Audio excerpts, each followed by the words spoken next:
For years, the last true heir of a powerful mafia dynasty lived as an ordinary chef, hiding from the family that wanted him dead. The woman he fell in love with carried a secret just as dangerous. She was the daughter of the man determined to destroy his empire. When the truth finally comes to light, they must decide whether to protect the people they love or betray everything they have ever believed. You are listening to a story exclusively narrated on the Dark Romance Stories channel. Relax and step into the world of love stories filled with mystery, emotions, and passion. Don't forget to like, subscribe to the channel, and leave a comment to support us. This content is the property of Dark Romance Stories. Please do not copy or re-upload it in any form. The kitchen of Osteria Vittoria breathed steam and garlic and the low hum of a Sunday almost over. Nico Rossi, because that was the name stitched into his apron, the name on his lease, the name that was not his, worked the sauté pan the way other men said prayers. Wrist loose, eyes half closed, the flame licking blue at the edges. Butter, sage, the pale gold of veal. He did not look up when the swinging door banged. "2 more on the pass, chef, and then the front's dead," Marco said, wiping his hands on a rag gone grey. "You should go home. You look like a ghost who owes rent." "I am the rent," Nico said. He plated with 2 fingers and the flat of a spoon, a smear of sauce like a comma, a leaf laid just so. To anyone watching, he was only a man who cared too much about a plate of veal. That was the point. That had been the point for 3 years. He had learned to disappear inside the ordinary. A chef in Little Italy woke before the fishmongers, argued with the produce men in a Calabrian dialect nobody questioned, and slept, when he slept, above the restaurant in a room with a single window facing a brick wall. No penthouse, no car with tinted glass, no men in the shadows with their hands inside their jackets. He had traded all of it, the whole cathedral of his birthright, for the anonymity of Greece and heat. His name was Nico Bellucci. He was 29 years old, and his uncle Salvatore had tried to have him killed on the night his father was buried. He did not think about that in the kitchen. The kitchen was the one place the thought could not follow him. Here there was only the next ticket, the next flame, the ache in his feet, the honest exhaustion that let him lie down at 2 in the morning and pretend to be no one. Then the front door chimed, and she walked in, and the anonymity cracked like an eggshell. He saw her through the pass, the little window of light between kitchen and dining room where finished plates waited. A woman, alone, shaking rain from a dark coat. Late 20s, hair the colour of espresso, pulled back and coming loose at the temple.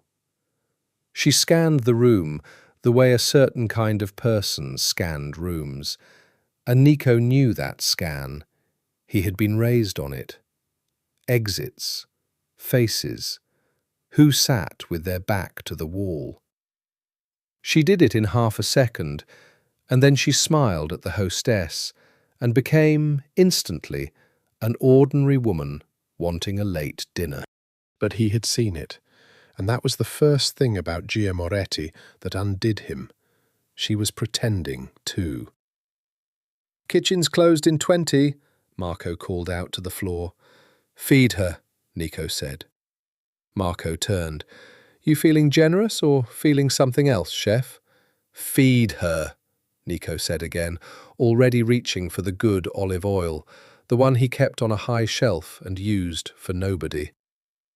Gia Moretti sat with her back to the wall, old habit, her father's habit, drummed into her before she could ride a bicycle, and pretended to read the menu she had already memorized on the walk over. Osteria Vittoria. Family-owned, cash-heavy, no liquor license disputes on record, and yet a name that had surfaced twice in her father's files as a place where certain men ate on certain nights. She was not here for the veal. She was here because Detective Enzo Moretti, her father, had spent 30 years and most of his health trying to put the Bellucci family in the ground, and he had died 6 months ago with the job unfinished. She had picked it up the way you pick up a fallen torch, not because you want the fire, but because you cannot stand to let it go out. She worked freelance now, data mostly. She built the maps of money that prosecutors used, the quiet spreadsheets that turned rumours into indictments.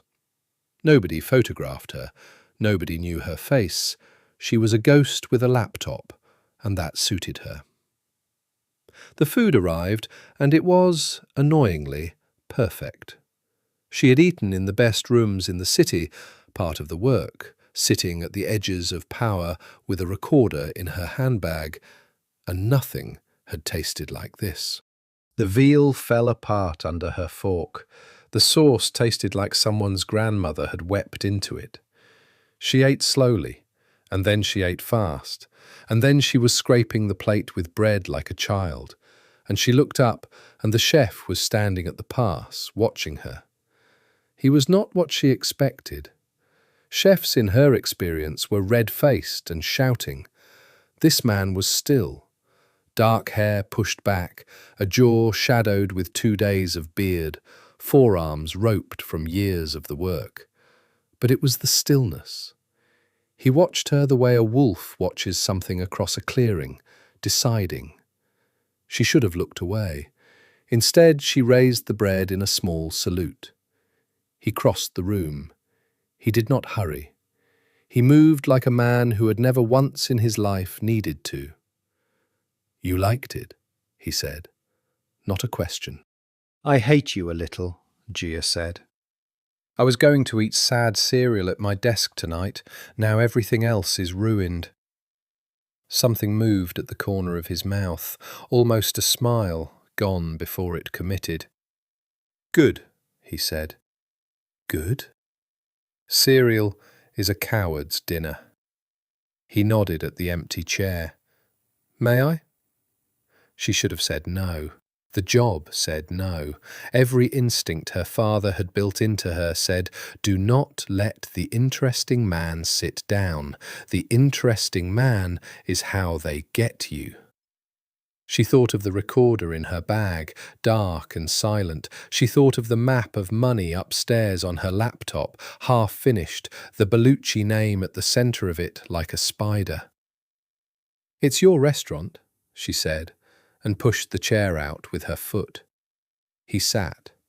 Up close, he smelled of sage and smoke and something underneath, clean and cold, like snow. His eyes were very dark, and they did not leave her face, and she felt the attention of them like a hand. "Nico," he said. "Gia. Gia." He said it as though testing whether it would hold his weight. "You came in alone, late. You sat where you could see the door." Her pulse ticked. "So did you learn to notice that from the movies, or—" "I notice everything," Nico said simply. "It's a flaw. What do you do, Gia, that you sit where you can see the door?" "Careful." "I'm an accountant," she said. The lie was old and smooth. "Numbers, very boring. I sit where I can see the door because a man followed me home once, and I never got over it." It was almost true.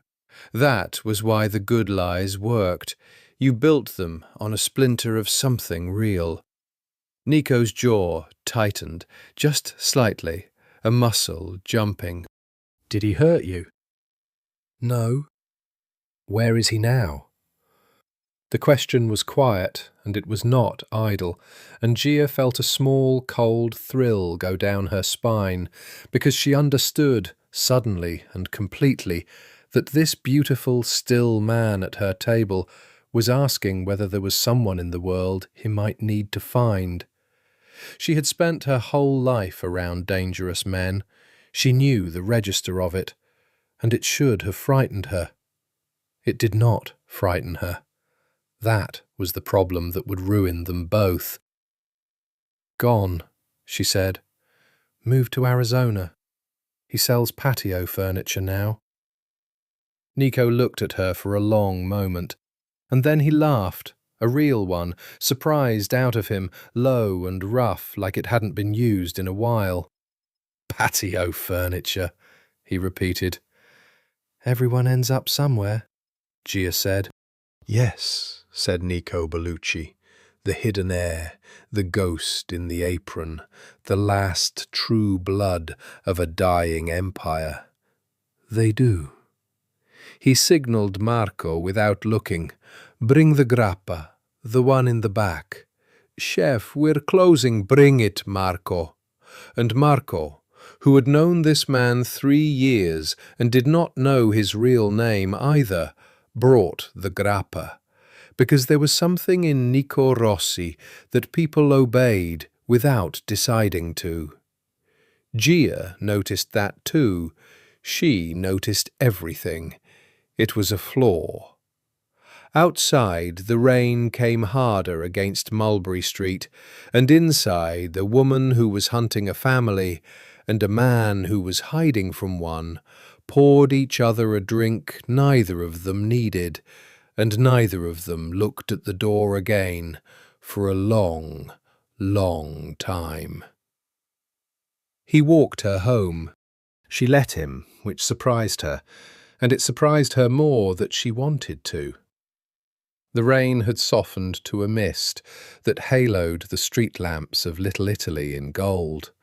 They walked without touching, a careful foot of space between them, and Gia was hyper-aware of that space, the way you are aware of a bruise you keep pressing. "You're not from here," she said. "No." "South?" "Does it matter?" "You have a way of not answering questions," Gia said, for a man who notices everything. Nico's mouth did the almost smile again. The two go together. People who answer everything notice nothing. They're too busy talking. "So you're a spy?" "I'm a cook," he said. "The most dangerous thing I do all day is butcher a lamb." Liar, she thought, and warmed to him for it, because she was one too, and lonely people recognize their own. She had not told the truth to anyone in so long that the lies had become the only intimacy she had left. To lie beautifully to someone was, in its way, a kind of tenderness.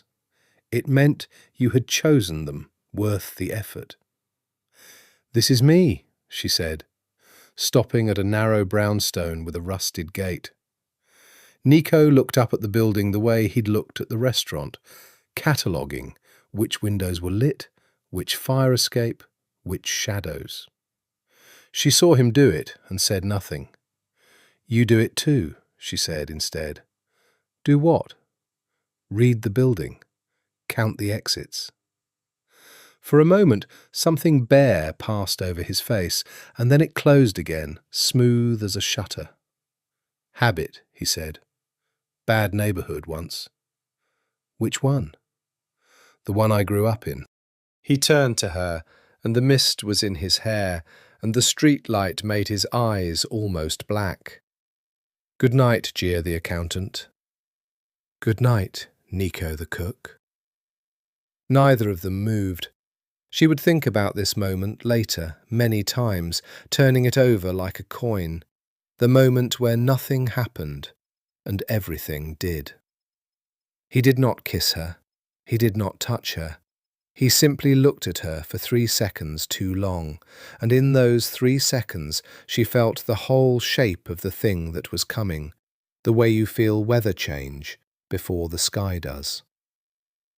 "Come back tomorrow," he said. "I'll make you something you'll hate me for."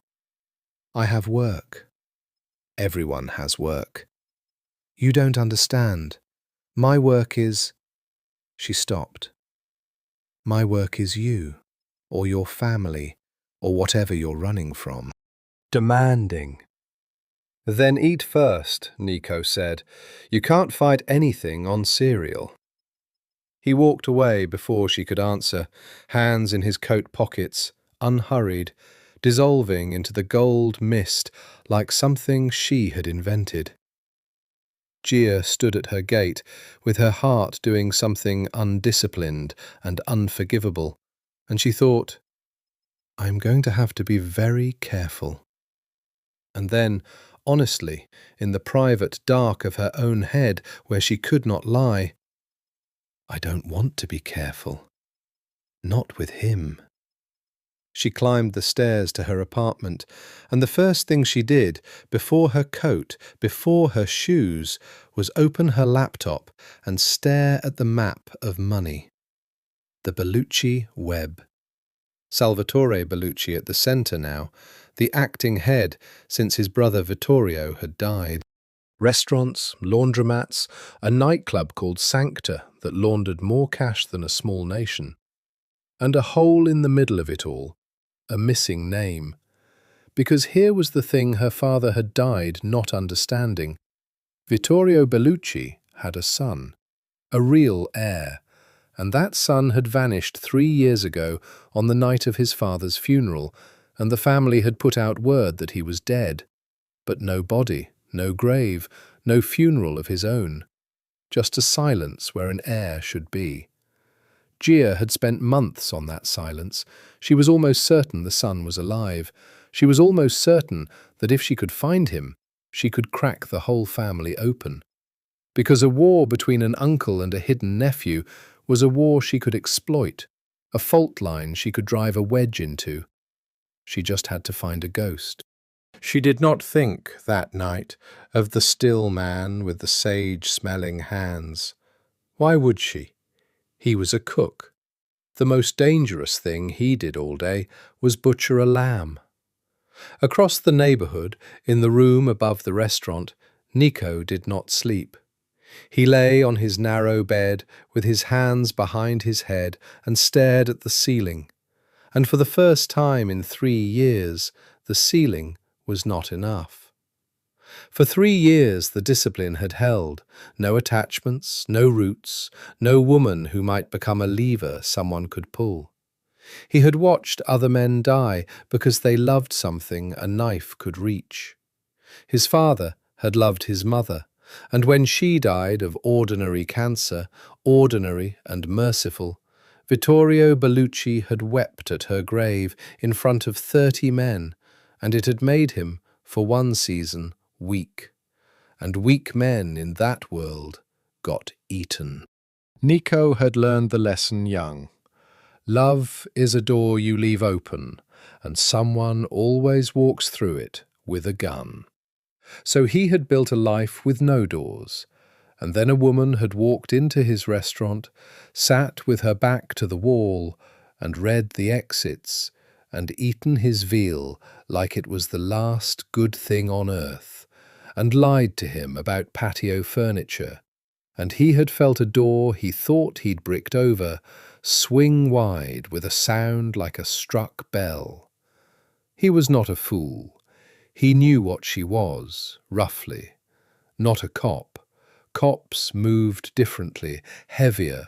They carried the law like a coat. She was something quieter. She noticed exits. She lied smoothly, professionally, the way people lied when lying was part of the job. Investigator, maybe. Journalist. Something that hunted.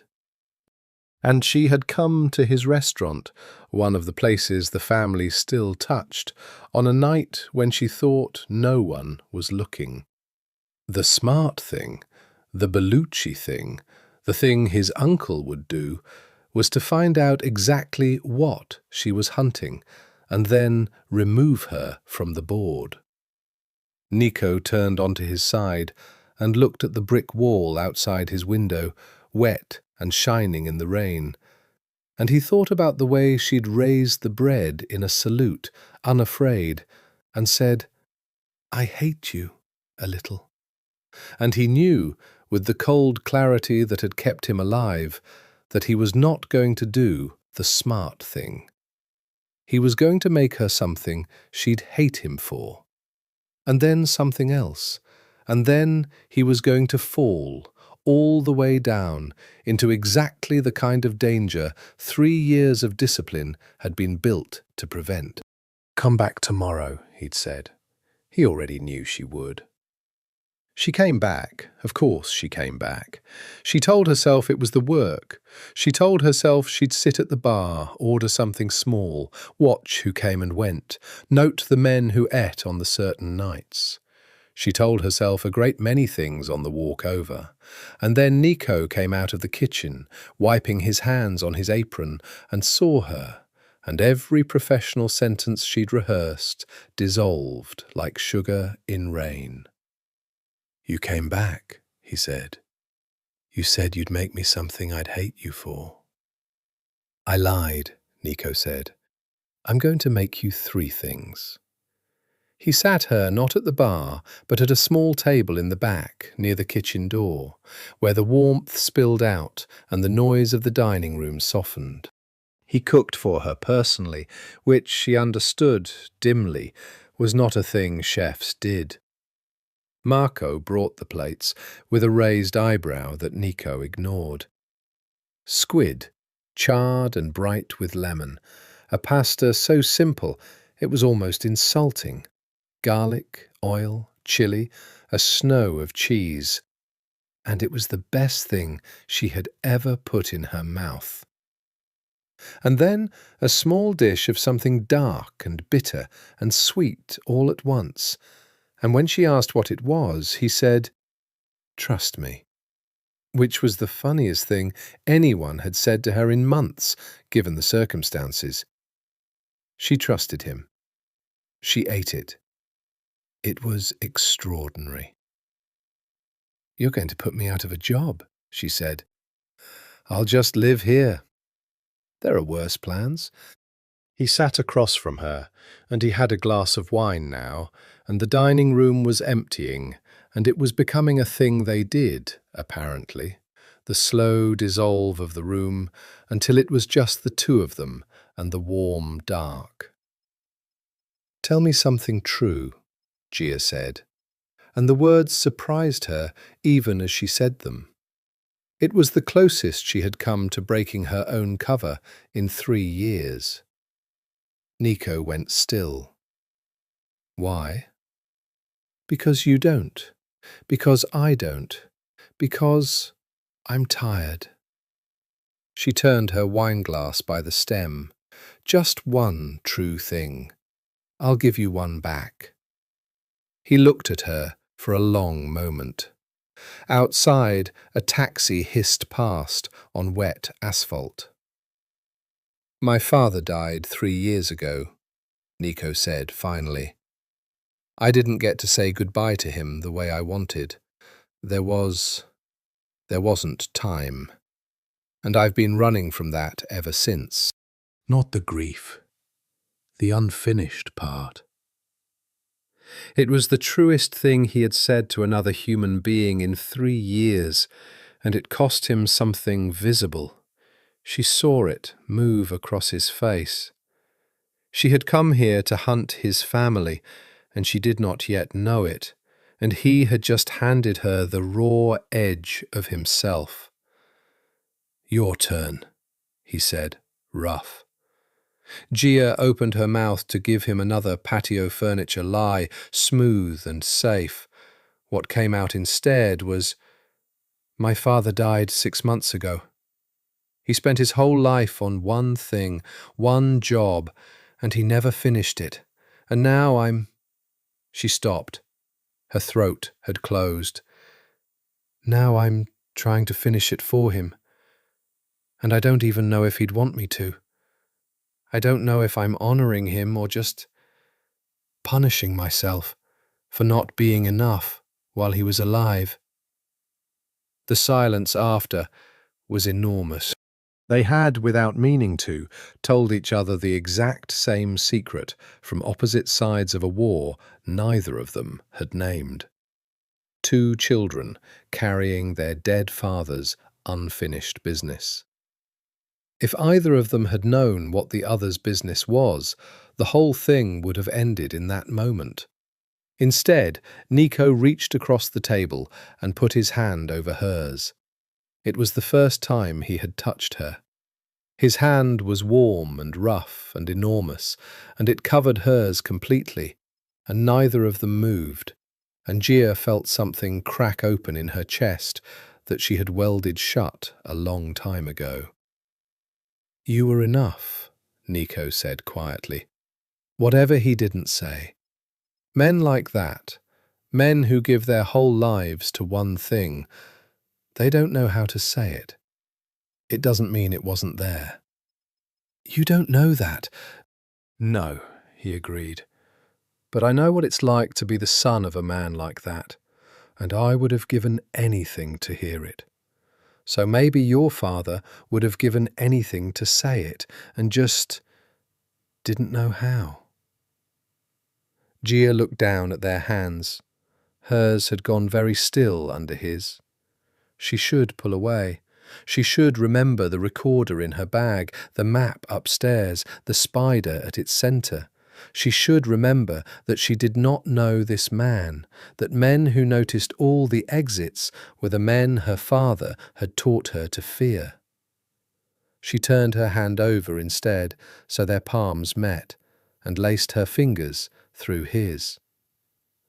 "This is a bad idea," she whispered. "The worst," Nico agreed. He walked her home again. This time, at the gate, he did not walk away. He raised his free hand and touched her jaw, tilting her face up into the street light, and he studied her with that wolf's attention that should have frightened her, and instead made her feel, for the first time in longer than she could remember, seen. Actually seen. Not the accountant, not the ghost with the laptop, not Enzo Moretti's grieving daughter, but her, the whole reckless truth of her. "Tell me to stop," he said. His thumb traced her cheekbone. "If you don't want this, tell me now, and I'll go, and I'll never mention it again, and you can eat my food for the rest of your life, and we'll pretend." "And if I don't tell you to stop?" "Then I'm going to kiss you," Nico said, "and I don't think I'll be able to stop after that. I should tell you that. Fair warning. I'm not—" A muscle worked in his jaw. "I don't do things halfway. If I fall all the way. It's a flaw." "You have a lot of flaws." "You have no idea," he said, with something almost like grief. She thought of every reason to say stop. The job, her father, the spider, the recorder, her whole careful life. "Don't stop," Gia said. He kissed her, like a man who had been starving and would not admit it, and the rain came down over Mulberry Street, and somewhere across the city, Salvatore Bellucci's men were closing in on a rumour that the dead heir was not dead at all. But that night neither of them knew it, and neither of them cared, and the kiss was the only true thing in the world. The nightclub was called Sancta, and it was the most beautiful lie in the city. Gia went because the work demanded it.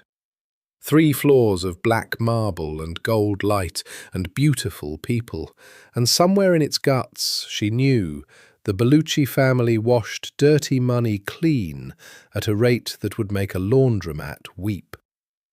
She went dressed as prey, a red dress, heels, hair down, because prey got let in and asked no questions. She carried nothing but a phone and a memorized list of faces. she did not tell Nico. That was the beginning of it, the first real lie between them that mattered. He thought she was working late on a boring account. She let him think it. She had been inside 40 minutes, nursing a drink she wouldn't finish, watching a man she recognized from her father's files move between the VIP tables like he owned them, when the whole room changed.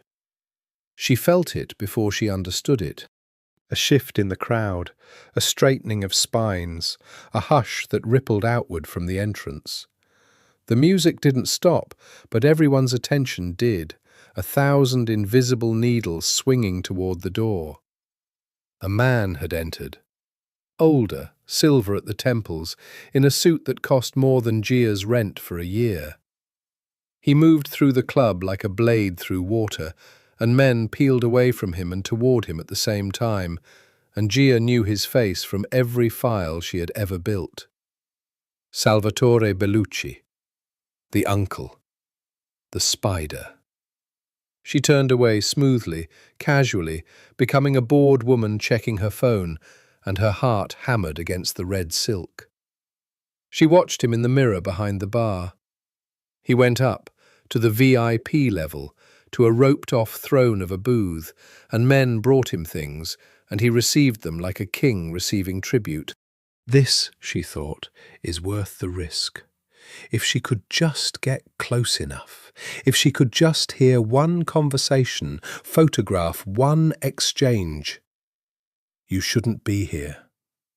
The voice was low and cold, and it came from directly behind her, and every nerve in her body screamed.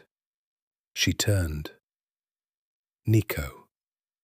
But not the Nico of the warm kitchen, not the man who cooked her 3 courses and told her the truth about her father. This Nico wore black, and his face had gone to stone, and his eyes were doing the thing she'd seen the first night, the wolf across the clearing, except now the wolf was looking at her, and it was afraid. Nico? What are you? She caught herself. How did you? We need to leave. He didn't touch her. He stood very close, angling his body to put himself between her and the VIP level, and she realized he was hiding her. Or hiding himself. Now, quietly. Don't look up there again. I'm working, Gia said. I told you. You told me you had a boring account. His voice was flat and terrible. This is not a boring account, Gia. This is the single most dangerous room in this city, and you walked into it in a red dress. What are you doing here? And there it was, the crossroads. She could lie. She was good at lying. It was her profession. She could say she was here for a friend, a date, a bad decision. But he was looking at her with that mix of terror and fury and something underneath both that she couldn't name yet, and the lie died in her throat. How do you know it's dangerous? She said instead, turning it back, investigator's instinct. You're a chef. How does a chef know this is the most dangerous room in the city? Something flickered across his face, caught, cornered, and then closed. Because I hear things, he said, in the kitchen. You hear everything in kitchens. Please, Gia, we have to go. I can't. Not yet. There's a man up there I need to... Salvatore Bellucci, Nico said quietly. Gia went cold. That's who you're watching, he said. The man in the grey suit. You've been watching him since he walked in. I've been watching you watch him. His jaw was tight. Gia, whatever you think you're doing here, whoever you think you are, that man will have you killed and eat dinner an hour later and not remember your face. Do you understand me? Come with me, right now." He held out his hand, and Gia stood at the crossroads of her whole life, in a red dress, in the most dangerous room in the city. And she looked at the outstretched hand of the man she'd let kiss her in the rain, the man who knew Salvatore Bellucci by sight, the man who noticed all the exits and lied about patio furniture. And a terrible suspicion began to bloom in the back of her mind, like ink in water. How does a chef know all this? She took his hand anyway. She would think about that later. She took his hand and let him lead her, fast and low, through the black marble and the gold light, past the bouncers who, she noticed everything, straightened slightly when Nico passed, the way men straighten around someone they can't quite place, but instinctively respect. They burst out into the alley behind the club, and the cold air hit her like a slap. "What the hell was that?" she gasped. "Nico, what?" He rounded on her, and the fury broke loose. "You could have died in there. Do you understand? Do you have any idea?" He stopped, ran a hand through his hair. When he spoke again, his voice had dropped to something ragged and raw. "I have spent 3 years staying away from rooms like that. 3 years. And I walked into one tonight because I couldn't stand not knowing where you were. Because I followed you. Because I'm—" He cut himself off, breathing hard. "Because you're what?" "Because I'm in love with you," Nico said, furious like it was an accusation. "And I don't know what you are, Gia. I don't know what you're hunting. But I know that room is going to swallow you whole. And I won't let that happen. So you're going to have to choose. Whatever it is you're doing, whatever it's for, you're going to have to decide if it's worth more than living." The alley was silent, except for the muffled bass of Sancta and the drip of a broken gutter. And Gia stood in her red dress and looked at the man she was falling for, who had just told her he loved her in the ugliest, most honest way possible. And she felt her whole careful life beginning to come apart at the seams. She didn't answer him in the alley. She couldn't. She let him put her in a cab, and she rode home shaking, and she did not sleep. And in the morning she did the thing she had been trained to do her whole life, the thing that was safer than feeling. She worked. She pulled everything on Osteria Vittoria, every filing, every permit, every whisper. It had been on her father's list for a reason, and she had been so busy falling in love with its chef that she had never looked closely at the reason. The restaurant was owned, through 3 shell companies, by a holding group. The holding group was owned by another, and at the bottom of the nesting doll, 4 layers down, was a name that made Gia's blood stop. Bellucci Family Trust. Nico's restaurant belonged to the Belluccis. She sat back from the laptop, her heart slamming. He works for them. He's on the payroll. That's how a chef knows Salvatore Bellucci by sight. That's how the bouncers straightened when he passed. That's how he knew Sancta. He was a made man's cook, a soldier's cook, a body man who knew where the family ate. The kitchen where you hear everything. He told her the truth, sideways, and she'd been too busy kissing him to hear it. The betrayal of it, her own betrayal, her own stupidity, burned in her throat. She had let a Bellucci man into her bed. She had told him about her father. Does he know what I am? She had to know.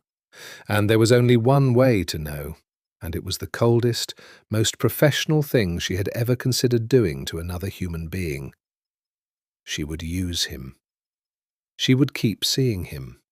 She would find out how deep he was in the family, and she would use that access to finish what her father started. The chef who knew where the bodies ate. The chef in love with her. It was a good plan. It was a monstrous plan. She hated it. And she made it anyway, because she was Enzo Moretti's daughter, and finishing the job was the only language of love she had ever been taught. She was still staring at the screen when her phone buzzed. "Come to the restaurant, please. We should talk." No. She went. The restaurant was closed, dark, chairs up on tables. Nico let her in and locked the door behind her, and in the dim light he looked exhausted, like a man who also hadn't slept. "I owe you an explanation," he said. "Yes," Gia said, "you do." He poured 2 glasses of wine and set one in front of her and did not sit. He paced once, twice, the caged movement of a man deciding how much truth he could afford. "I know the Belluccis," he said finally. "You figured that out.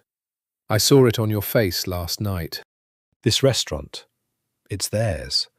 I work for them, in a way. Not the way you think. I cook.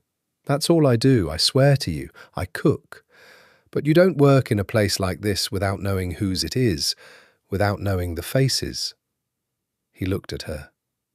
"I stay away from all of it. That's the whole point of my life, Gia. Staying away.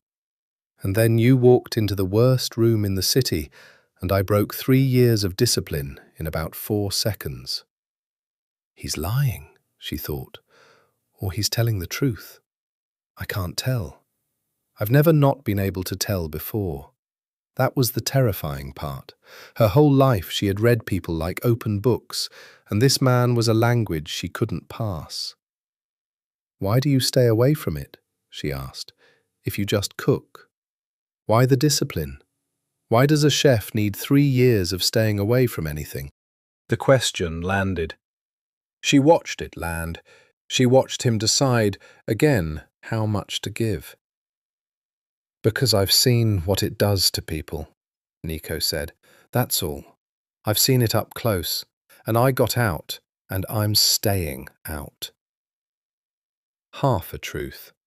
She could hear the shape of the rest of it under the floorboards. She let it go, for now. She had her own half-truths to protect. "You said you love me," Gia said instead, changing the ground. "In the alley." Nico went still. "I did."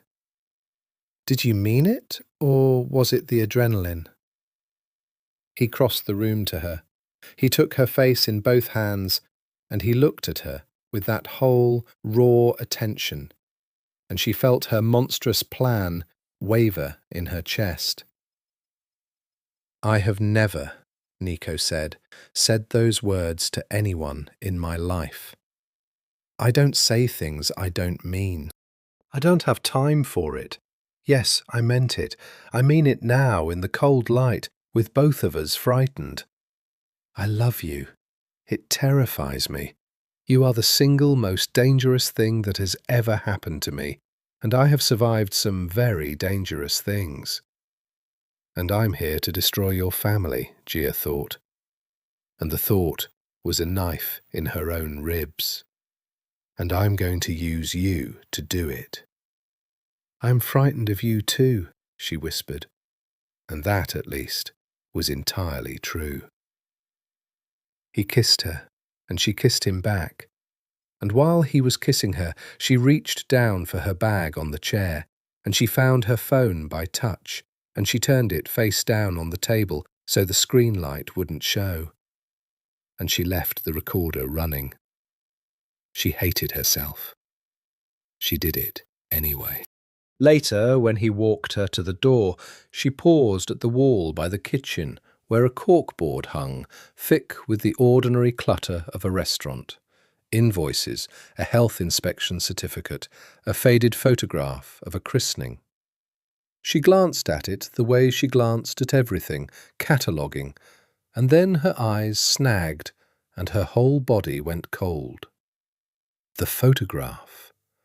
A christening, years old, sun-faded, a baby in white lace, and behind the baby, holding him, a young man with a familiar jaw, familiar dark eyes, a man who was unmistakably a younger, softer version of Salvatore Bellucci.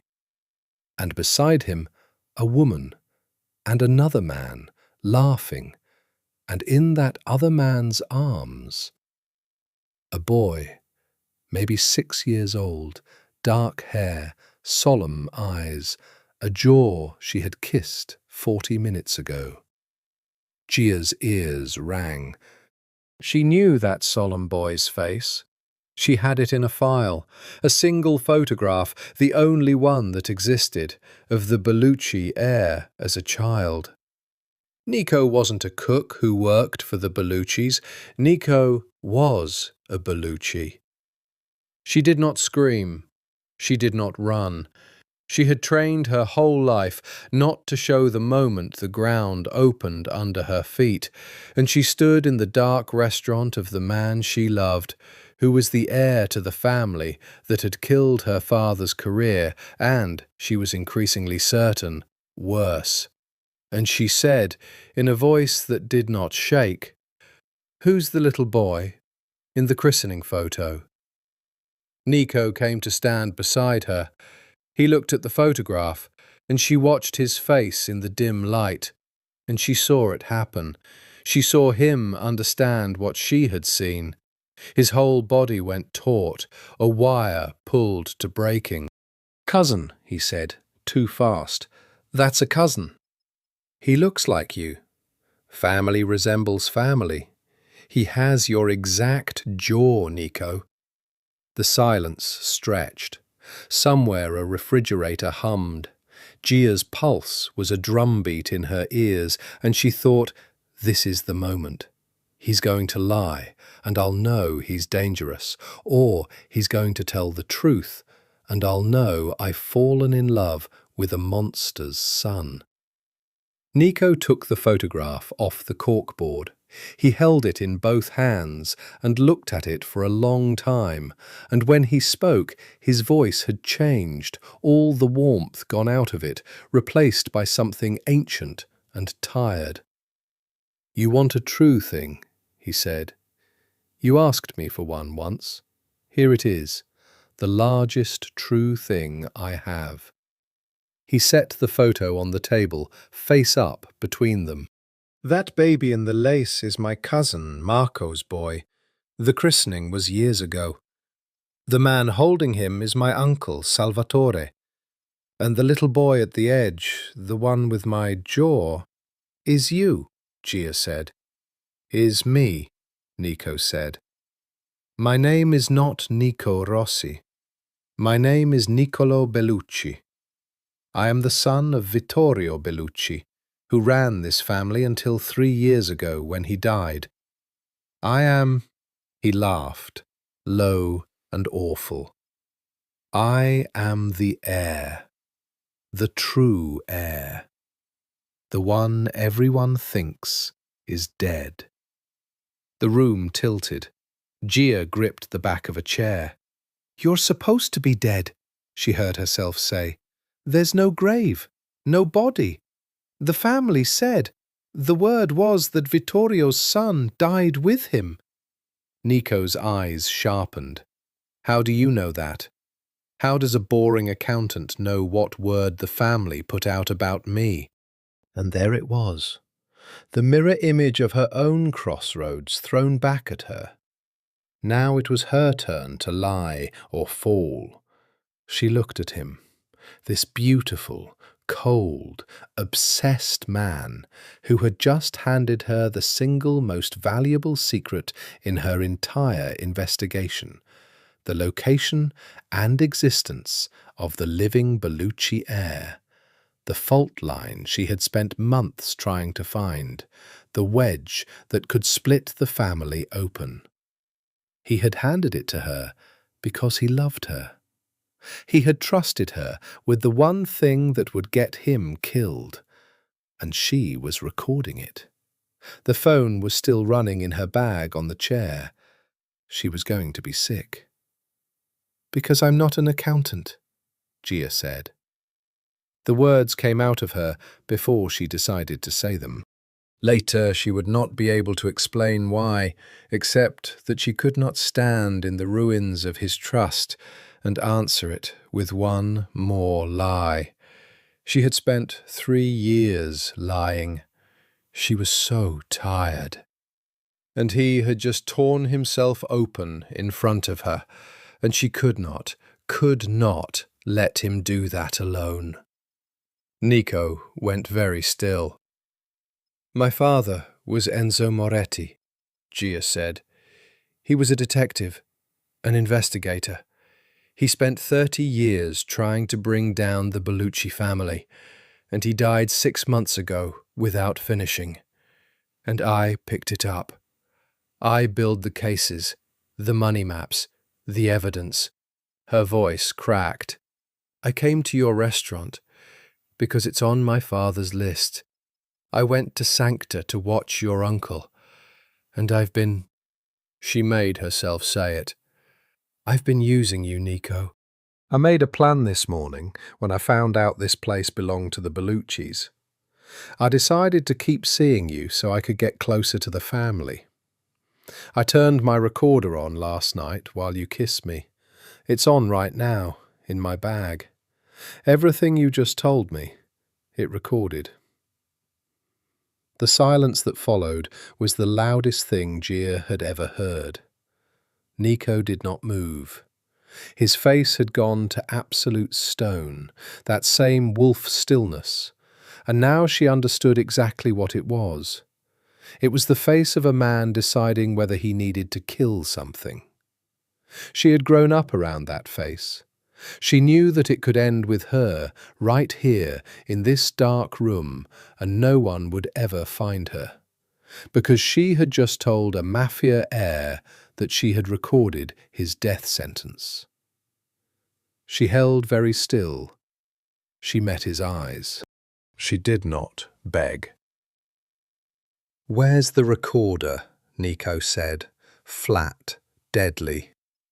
"In my bag. Blue case. It's still running." He crossed to the chair.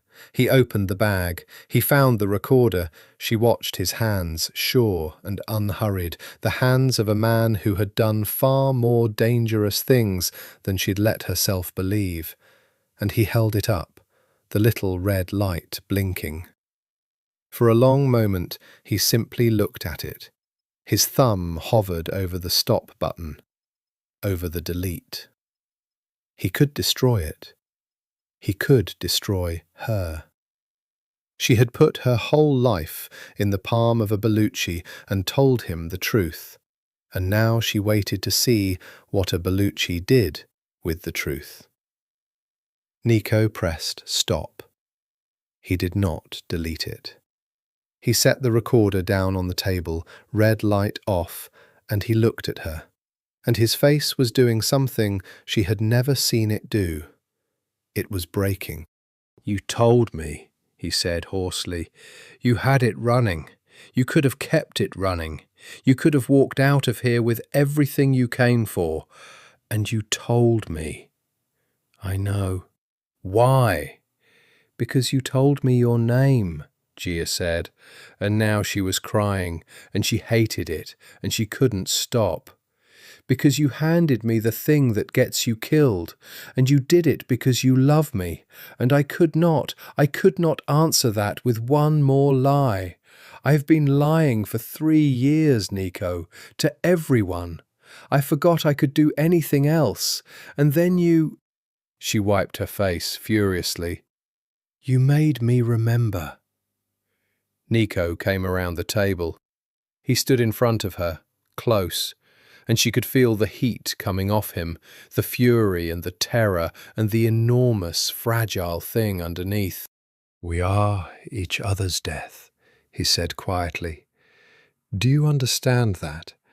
You can destroy my whole family with what you know, and my family can erase you and everyone you love in a single night. We are the two most dangerous people in each other's lives. There is no version of this that ends well." "I know," Gia whispered. "I don't care," said Niccolo Bellucci, and he kissed her like a man leaping off a cliff, and she kissed him back the same way, and the recorder sat dark on the table between them, holding the secret that could level a kingdom. Salvatore Bellucci had not built an empire by ignoring rumours. He sat in the penthouse 40 floors above the city, a glass of something amber and older than his enemies in his hand, and listened to the man across the desk deliver news that changed everything. "He's alive," the man said. His name was Tomas, and he was the closest thing Salvatore had to a hound. "The nephew, Niccolo, we're almost certain." Salvatore did not move. Below him the city glittered, a spill of jewels he owned pieces of. Almost. A face turned up. Kitchen worker downtown, Little Italy, Osteria Vittoria, our own place, ironically. One of the newer men thought the chef looked familiar. We pulled a photo, ran it. Tomas set a printout on the desk. A man in an apron, caught unaware, dark-haired, unmistakable. "It's him, Don Salvatore. 3 years, right under our noses, cooking." Salvatore looked at the photo for a long time. His face gave away nothing, but inside him something old and cold uncoiled. 3 years ago he had made a decision, on the night of his brother's funeral, that had haunted him precisely because he had never confirmed it finished. He had sent men for Niccolo. The men had failed, or so he'd assumed, when the boy vanished. He'd chosen to read the vanishing as death. It had been convenient to read it as death. The boy was the true heir, Vittorio's blood. Salvatore ran the family as regent, as acting head, and every man in the organization knew that a regent held power only until the true blood claimed it. As long as Niccolo lived, Salvatore's throne was borrowed. "He's made no move," Salvatore said. 3 years. He could have come for me. He could have rallied his father's loyalists. He did nothing. He cooked veal. He tapped the photo. "Why?" "Maybe he's afraid." "He's Vittorio's son. Vittorio was never afraid of anything in his life.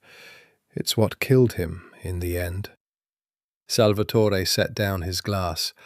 "No, the boy is waiting, or hiding, or—" A new thought, sharp. "Building something quietly. That's what I would do." Thomas shifted. "There's more. He's not alone. There's a woman." Salvatore's attention, sharpened to a point, comes to the restaurant. He cooks for her personally, walks her home. They're involved. And here's the thing, Don Salvatore, the thing that made me bring this to you tonight instead of tomorrow. Thomas leaned forward. "We ran her too. Gia Moretti, daughter of Enzo Moretti." The name landed in the room like a dropped stone. "Moretti," Salvatore said softly. "The detective, the one who chased us for 30 years. He died half a year ago. The daughter's picked it up, freelance. She builds cases, money maps, evidence packages, the quiet stuff prosecutors buy." Thomas's mouth thinned. "She's been at Sancta, watching you, and she's sleeping with your dead nephew who isn't dead." Salvatore rose and went to the glass wall and looked down at his glittering, borrowed kingdom, and he did the arithmetic of a man who had murdered his way to the top and intended to stay there. The heir was alive. The heir was in love with the daughter of the family's oldest enemy, a woman actively building a case that could imprison them all. Two threats, braided together, sleeping in the same bed downtown. A lesser man would have panicked. Salvatore smiled. "This is a gift," he said. Thomas blinked. Don Salvatore, "Think, Thomas. If I simply kill the boy, I make a martyr. Vittorio's loyalists, and there are more of them than you'd like, would rise. I'd be the uncle who murdered the true blood. Ugly, divisive. It could split the family in a war I might not win." He turned from the glass. "But the boy has handed me something better. He's fallen in love with an informant, a woman gathering evidence against us. So I don't kill Niccolo. I expose him. I let the family learn that the true heir, the sacred blood, Vittorio's son, is in bed with the enemy, sharing the family's secrets with a woman whose father spent 30 years trying to destroy us." Salvatore's smile widened, and it was a terrible thing. "Then the family kills him for me, and thanks me for the mercy of letting them do it." "And the woman?" "The woman is the knife I put in his hand to cut his own throat." Salvatore returned to his desk and picked up the photo of his nephew, studying the boy's face, Vittorio's jaw, Vittorio's eyes, the ghost of a brother he had loved and murdered. "But first I want to understand it, how deep it goes, what she knows, what she's given the prosecutors already, and what's still only in her head." He set the photo down. "Watch them, both of them. I want to know everything. And Tomas?" His voice dropped. "No one touches the boy without my word. No one. If some ambitious idiot decides to earn favor by killing Vittorio's son early, I'll have his hands. This has to be done correctly. It has to be done so that when it ends, I am the grieving uncle, and the boy is the traitor, and no one in this family ever whispers my brother's name at me again." Thomas nodded slowly. "And if the woman completes her case? If she moves before you're ready?" Salvatore was quiet for a moment. "Then we accelerate," he said, "but gently. First, I'd like to meet her." He smiled again. "I think I'd like to invite my nephew to dinner. It's been 3 years. Family is family. And I do so want to meet the woman who's captured his heart." Below the penthouse, the city glittered on, indifferent, and 40 floors down and several miles away, in a narrow bed above a restaurant, Nico Bellucci held Gia Moretti while she slept, and did not know that his uncle had just decided, with a smile, exactly how he was going to die. She woke before dawn in his narrow bed, in the room with the window facing the brick wall, and for a moment she didn't know where she was. Then she felt the weight of his arm across her, heavy and certain, even in sleep. And it all came back. The christening photo, the name, the recorder, the leap off the cliff. She lay still and looked at him in the grey light. Asleep, the coldness left his face, and he looked younger, almost boyish. The solemn boy from the photograph, grown into a man who had spent 3 years hiding from the world. She had betrayed him for a full day before she'd confessed it. He had forgiven her in the space of a kiss. Neither of those facts made any sense, and both of them were true. His eyes opened. He was awake, all at once, the way dangerous men wake. No grogginess, straight to alert. And then he found her face, and the alertness melted into something so tender it hurt to look at. "You're still here," he said. "Where would I go?" "Home, to finish your case." His arm tightened, barely. "You have enough to start. You have the heir. You have the name." "I deleted the recording," Gia said. Nico went still. "Last night, while you slept. I got up and I deleted it, and I deleted the backup, and I—" Her voice caught. "I'm not going to use you, Nico. I decided. I can't. Whatever this is, whatever we are, I can't build my father's case on your body. I won't." He was quiet for a long moment, and when he spoke, his voice was rough. "Then what do we do? You have a mission. I have a family that wants me dead. Those two things don't just stop because we deleted a recording." "I don't know," Gia admitted. "I've never not known what I was doing before. My whole life has been the mission. Finish what my father started. Honor the dead. And now—" She pressed her forehead to his shoulder. "Now I don't want the mission. I want you. And I don't know how to want anything for myself. Nobody ever taught me how." Nico turned so they were facing each other, and he took her hand and pressed it flat against his chest, over his heart, where she could feel it beating, hard and alive.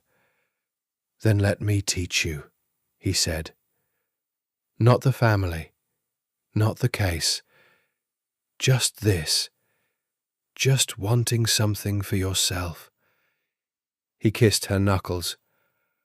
"I ran for 3 years, Gia. I told myself it was strategy, biding my time, staying alive. But it wasn't.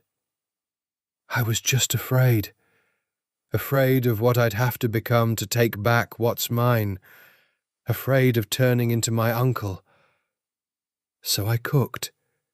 And I hid. And I told myself the discipline was a plan when it was just fear wearing a nice suit." He looked at her. "You're the first thing in 3 years that made me want to stop running. That's terrifying. But it's the first time I've felt like a person instead of a ghost." "We should run," Gia said suddenly. "Both of us, together, away from all of it. You disappear, you're good at it, you've done it for 3 years. I burn the case, we just go. Somewhere with no exits to count." For a moment, one shining, impossible moment, she watched him believe it. She watched the fantasy bloom across his face, a small town, a kitchen, a life. No name, no spider, no dead fathers. Then it faded, and the old tiredness came back. "They'd find us," he said gently. "My uncle doesn't forgive. And your case, Gia, you can't just burn it. Other people are counting on it. Prosecutors, maybe witnesses who've already risked their lives. If you disappear, you leave them exposed." He touched her face. "We're not the kind of people who get to run. We're the kind who have to finish things. It's why we recognized each other. 2 children carrying our dead father's unfinished business. Remember?" She did remember. She had said it herself. The recognition that had felt like love. It was love. It was also a trap they'd built for each other out of grief. "Then what?" she whispered. Nico was silent. And then, slowly, something began to change in his face. The fear draining out of it, replaced by something colder, older, harder. something she had glimpsed in the club and in the moment she'd first seen his stillness. The Bellucci in him surfacing. "Then we stop running," Nico said, "and we take it back. All of it."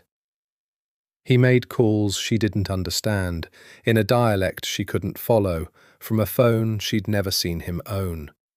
She learned in the space of a morning that the man who cooked her veal had been keeping a second life folded up inside the first one all along.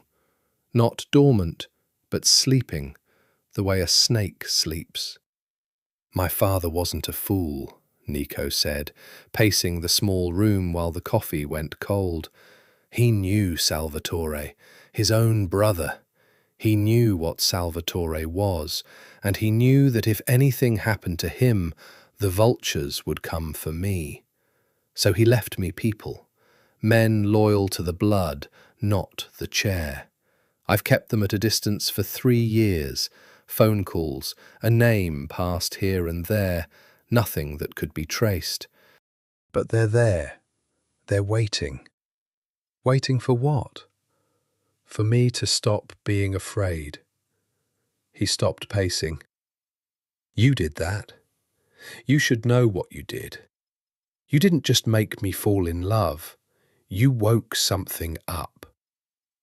He looked at her, and there was that coldness again, the Bellucci coldness. But now it was aimed outward, at the spider, and it was almost beautiful to watch. "My uncle murdered my father. I've known it for 3 years and done nothing. That ends now." Gia sat on the edge of the bed with her cold coffee and watched the man she loved become someone else. Not a stranger, but a truer version, the one the apron had been hiding. And she felt 2 things at war in her chest. Fear, because she had grown up learning that men who talked like this ended up dead or worse.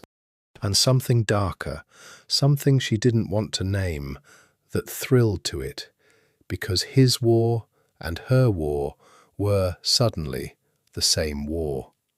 His uncle was the head of the family her father had died chasing. If Nico took Salvatore down from the inside, while she built the case from the outside— "Our fathers," she said slowly. "Both of them. Same enemy, different tools." Nico looked at her, and she watched him arrive where she'd arrived. "You build the legal case," he said, "the evidence, the thing that puts him in a cell for the rest of his life. And you split the family, pull the loyalists, make him fight a war inside his own house while I close the box around him from outside." "He can survive one of us," Nico said. "He can't survive both."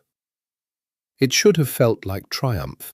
Instead, a chill went through her, because she knew, she had built enough of these cases to know, that plans this clean never survived contact with reality.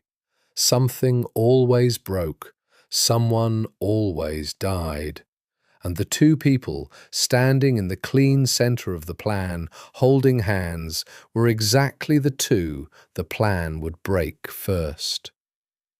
"There's a problem," she said. "A big one. If your loyalists move, Salvatore knows you're alive and coming. If I move, subpoenas, warrants, he knows the case is real and imminent. Either one of us tips him off, and the moment he knows, he stops being a target and starts being a hunter. Both of us, everyone we've ever touched." Nico's jaw tightened. "Then we time it, precisely. Everything at once. He doesn't get to react because there's no gap to react in." "That's not a plan, that's a prayer." "Then we pray hard." He came and knelt in front of her, taking both her hands. "Gia, listen to me. I have spent 3 years being careful, and careful got me nothing but a narrow bed and a false name. You've spent your whole life finishing your father's work, and it's given you nothing but a case that never closes. We are done being careful. We do this, and we do it fast, and we do it together, and when it's over—" His voice dropped. "When it's over, then we run. Then we get the small town and the kitchen and the life with no exits to count. But we earn it first, we finish it first, for them, and then it's ours." She looked into his dark eyes, and she believed him, because she wanted to, because love is mostly the decision to believe someone against the evidence. "Okay," Gia whispered. "Together." His phone buzzed. He looked at it, and she watched his face change, watched the blood leave it. "What?" she said. "What is it?" Nico stared at the screen. When he turned it to show her, she read the message, and the floor dropped out of the morning. "Nicolo, it's been too long. Your uncle would like you to come to dinner Sunday. Bring the girl. S.B." "He knows," Nico said very quietly. "He knows I'm alive. He knows about you." He set the phone down with a hand that was, she noticed, perfectly steady, steadier than any hand had a right to be. "He's known for a while, to have found this number. He let us plan. He wanted to see what we'd do."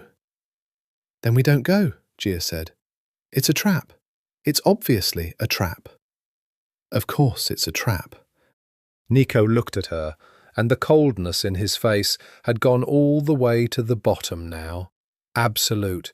And for the first time she saw not the chef, not even the heir, but the thing 3 years of hiding had been protecting the world from. But he made a mistake. He thinks the trap is for us. A muscle moved in his jaw. We're going to walk into it, and we're going to spring it the other way. The mansion sat behind iron gates on a hill outside the city, all pale stone and black windows lit up gold against the dark like a beautiful tomb. Gia wore green, not red, never red again, and Nico wore a suit she had never seen, black and perfectly cut, and when he put it on, he stopped being anyone she'd met in a kitchen. He became the heir. His whole body changed. He walked into his enemy's house like he owned it, because, in the oldest sense of the word, he did. "Whatever happens," he murmured as they climbed the steps, "you don't leave my side, and you don't show fear. He feeds on it. He's spent his whole life learning to smell it. Give him nothing." "I've had practice," Gia said, and it was true, and it steadied her. The doors opened. Men in dark suits stood along the walls like statues, and Gia counted them without meaning to. 6, 8, the exits, the sight lines, her father's training running under her skin. And Nico's hand found the small of her back, warm and certain, and steered her forward into the lion's mouth. Salvatore Bellucci waited at the head of a table long enough to seat 20, set for 3.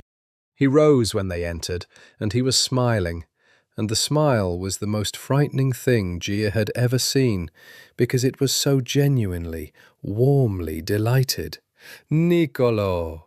He came around the table, arms open. "My boy, my brother's boy. Look at you, alive, well, and the chef, they tell me. Vittorio would have laughed himself sick. A Bellucci in an apron."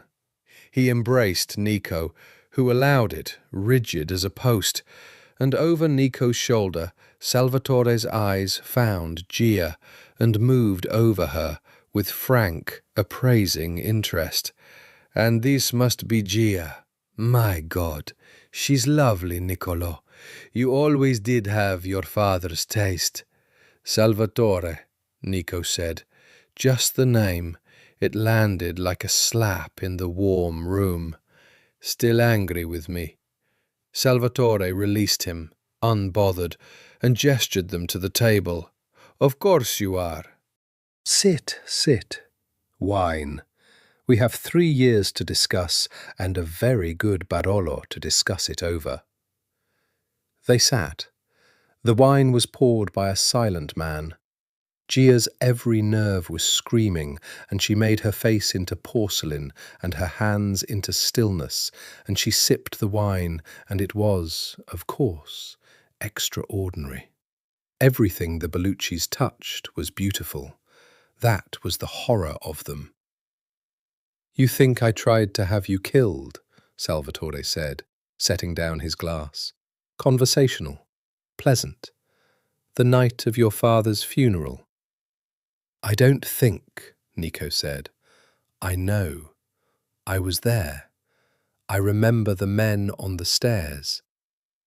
Men I sent to protect you, Salvatore said smoothly, in a chaotic and dangerous night, whom you misread, understandably, as threats, and from whom you fled, vanishing for 3 years and letting your family believe you dead. Do you have any idea what that did to me, Niccolo? To lose my brother and my nephew in one night. It was a magnificent lie. Gia watched him tell it and understood, with professional appreciation and personal terror, that this was a man who could lie to a lie detector, to a priest, to God. He had probably told this version so many times he half believed it, maybe fully believed it. Maybe that was the secret of men like him. They rewrote the past until they were innocent in it. You murdered my father, Nico said, quietly, certainly. The temperature of the room dropped 10 degrees. The statue men along the walls did not move, but something in them coiled. Salvatore's smile did not waver, but his eyes changed, went flat and cold and reptilian. The true thing under the warmth, surfacing for just a second before the mask came back. Careful, Niccolo, he said softly. You've been away a long time. You've forgotten how things are said in this house, and who says them. He turned to Gia, and the warmth snapped back on like a lamp. Gia, you're very quiet. Niccolo tells me nothing about you, and my people tell me everything. Enzo Moretti's daughter, the detective who spent 30 years trying to bury us. He said it lightly, testing. Tell me, are you here as my nephew's lover, or as your father's ghost? The whole table waited. Gia felt Nico go rigid beside her. She set down her wine. She looked Salvatore Bellucci dead in the eye, and she gave him the truth, wrapped in a shape he wouldn't know what to do with. Both, she said. My father spent his life trying to destroy your family, and I fell in love with your nephew anyway. So I suppose you and I have the same problem, Mr. Bellucci. We both have to figure out what to do about the fact that Niccolo is the thing standing between us and what we each want. She held his gaze. You want the chair. I want justice for my father, and Nico is in the way of both. So the question isn't whether I'm a lover or a ghost. The question is which of us he chooses to protect. And I think we both already know the answer, or you wouldn't have needed to invite me to dinner to look at me. Silence. And then Salvatore Bellucci threw back his head and laughed, a real laugh, delighted, ringing off the pale stone. Oh, he said, wiping his eye, oh, she's wonderful. Niccolo, she's wonderful. No wonder. He shook his head. Enzo's daughter. He'd be so proud and so appalled. He picked his wine back up, and when he looked at Gia again, there was something almost like respect in the reptile eyes, which was somehow worse than hatred. You're right, of course. That is the question. And you're right that we both know the answer. He sipped. Which is why, my dear, I'm afraid you've made yourself the most interesting person at this table. And in my experience, interesting people at my table tend not to leave it unchanged. Under the tablecloth, Nico's hand found hers and gripped it hard. The trap had a flaw, and they were standing on it. And Salvatore was smiling, and somewhere in the beautiful tomb of a house, a door closed with a sound like a period at the end of a sentence. Dinner ended, and did not end. The plates were cleared, the coffee came, and still no one moved to leave, because the real meal hadn't been served yet. Salvatore dismissed the statue men with a flick of his fingers. They filed out. It should have felt safer, being alone with him. It felt worse. "Let me tell you how this ends," Salvatore said, folding his hands, "because I've thought about it more than either of you, and I'd like to save us all the tedium of pretending. Niccolo, you came back to take the chair. Don't deny it. It's your birthright. Of course you did. And Gia, you came to build a case that puts me in a cell. Both very natural. Both, I'm afraid, impossible." He let that sit. "Here is what will actually happen," he continued. "One of two things. Option 1, you both persist. My nephew rallies his little loyalists. Yes, I know about them, Niccolo. I've known for years. I let them think they were hidden, because a leash you can see is more useful than one you can't. And my dear Gia files her case. And I respond the way this family has always responded, and there is a war, and in that war people die. Not me. I've survived every war this family has had for 30 years, but your loyalists die, Niccolo. And your witnesses die, Gia. Every brave soul who trusted you with testimony, dead in a month. And their families too, because I believe in thoroughness. And then, when the board is clean, the two of you die last, together, so you can watch each other go. That's option 1. It's the one you're currently choosing. Gia's blood had turned to ice. He said it so calmly, like a weather report. "Option 2, Salvatore said, and smiled. You take a gift." "What gift?" Nico said. His voice was flat, but Gia could feel the tension in him like a drawn bow. "I let you live." Salvatore spread his hands. "Both of you, together. Niccolo, you renounce the chair, publicly, to the family, so there's no ambiguity, so no ambitious cousin uses you as a banner. You disappear again, but this time with my blessing and my protection instead of my hound's. You keep your little restaurant, your little life. You even keep the girl." He turned to Gia. "And you, my dear, you bury the case, all of it. You walk away from your father's ghost. You let me be. In exchange, I let everyone you'd have gotten killed keep breathing. The witnesses, the loyalists, each other." He sat back. "You get love, I get peace, everybody lives. It's the most generous offer anyone in my position has ever made. My brother would have called me a sentimental fool." The room was silent, and the horror of it, Gia understood, was that it was tempting. It was genuinely, monstrously tempting. Everybody lives. The small town, the kitchen, the life with no exits. All they had to do was let the spider keep his web. "You'd let us go," Nico said slowly. "Just like that. The true heir, walking around alive, a threat to your chair forever. You expect me to believe you'd let me live. I expect you to believe that a live nephew who owes me his life and his woman's life is more useful to me than a dead martyr," Salvatore said. "I told you. I've thought about this more than you have. A dead Niccolo starts a war. A grateful, neutered, hidden Niccolo is simply my insurance policy that stays quiet forever, because the moment he moves, I collect everyone he loves. You'd be my hostage boy, a comfortable one, but a hostage. That's the deal. Your leash in exchange for your lives." Gia looked at Nico. Nico looked at the table, and she watched him consider it. She watched him actually consider it, and she couldn't blame him, because part of her was considering it too.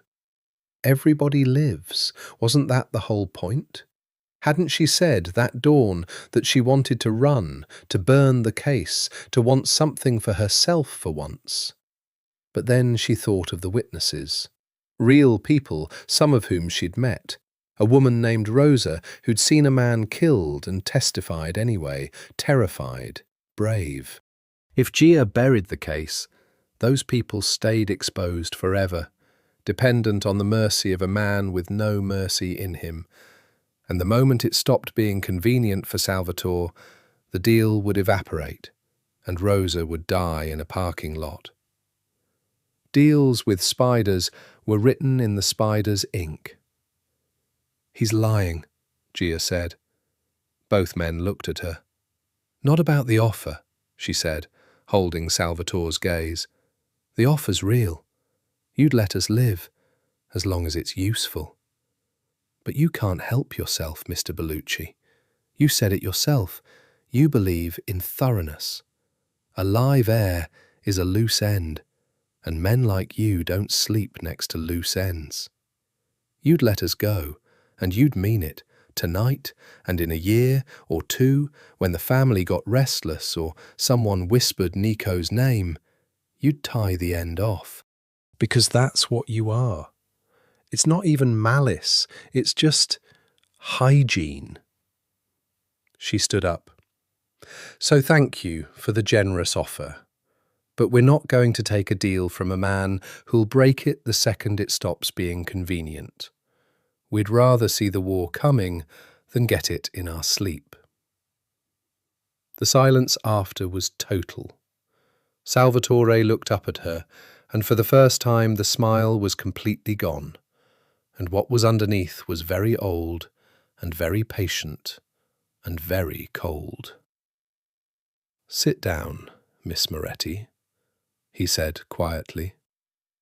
"You've just chosen option 1. The least you can do is finish your coffee before the dying starts." Nico rose too and took her hand, and there was something almost like pride burning in his eyes alongside the fear. "We're leaving," Nico said. "Now." "And Salvatore." He leaned down, close to his uncle's ear, and whatever he said, Gia couldn't hear it, but she saw Salvatore's face change, saw a flicker of something that might have been the first real uncertainty of the evening. Then Nico straightened and took her out of that beautiful tomb, past the statue men, through the iron gates, into the ordinary night, alive for now, and out of time. "What did you say to him?" Gia asked. They were in the car, driving too fast down the hill, the mansion shrinking to a gold smear in the mirror. Nico's hands were tight on the wheel, and his jaw was set, and he didn't answer for a long moment. "I told him I knew where the body was," Nico said. "Whose body?" "My father's." He took a breath. Salvatore murdered him, but he didn't do it cleanly. My father didn't die in that funeral chaos. That's the lie. He died 2 days before, and Salvatore staged the rest. There's a body, Gia, the real one, with the real cause of death on it.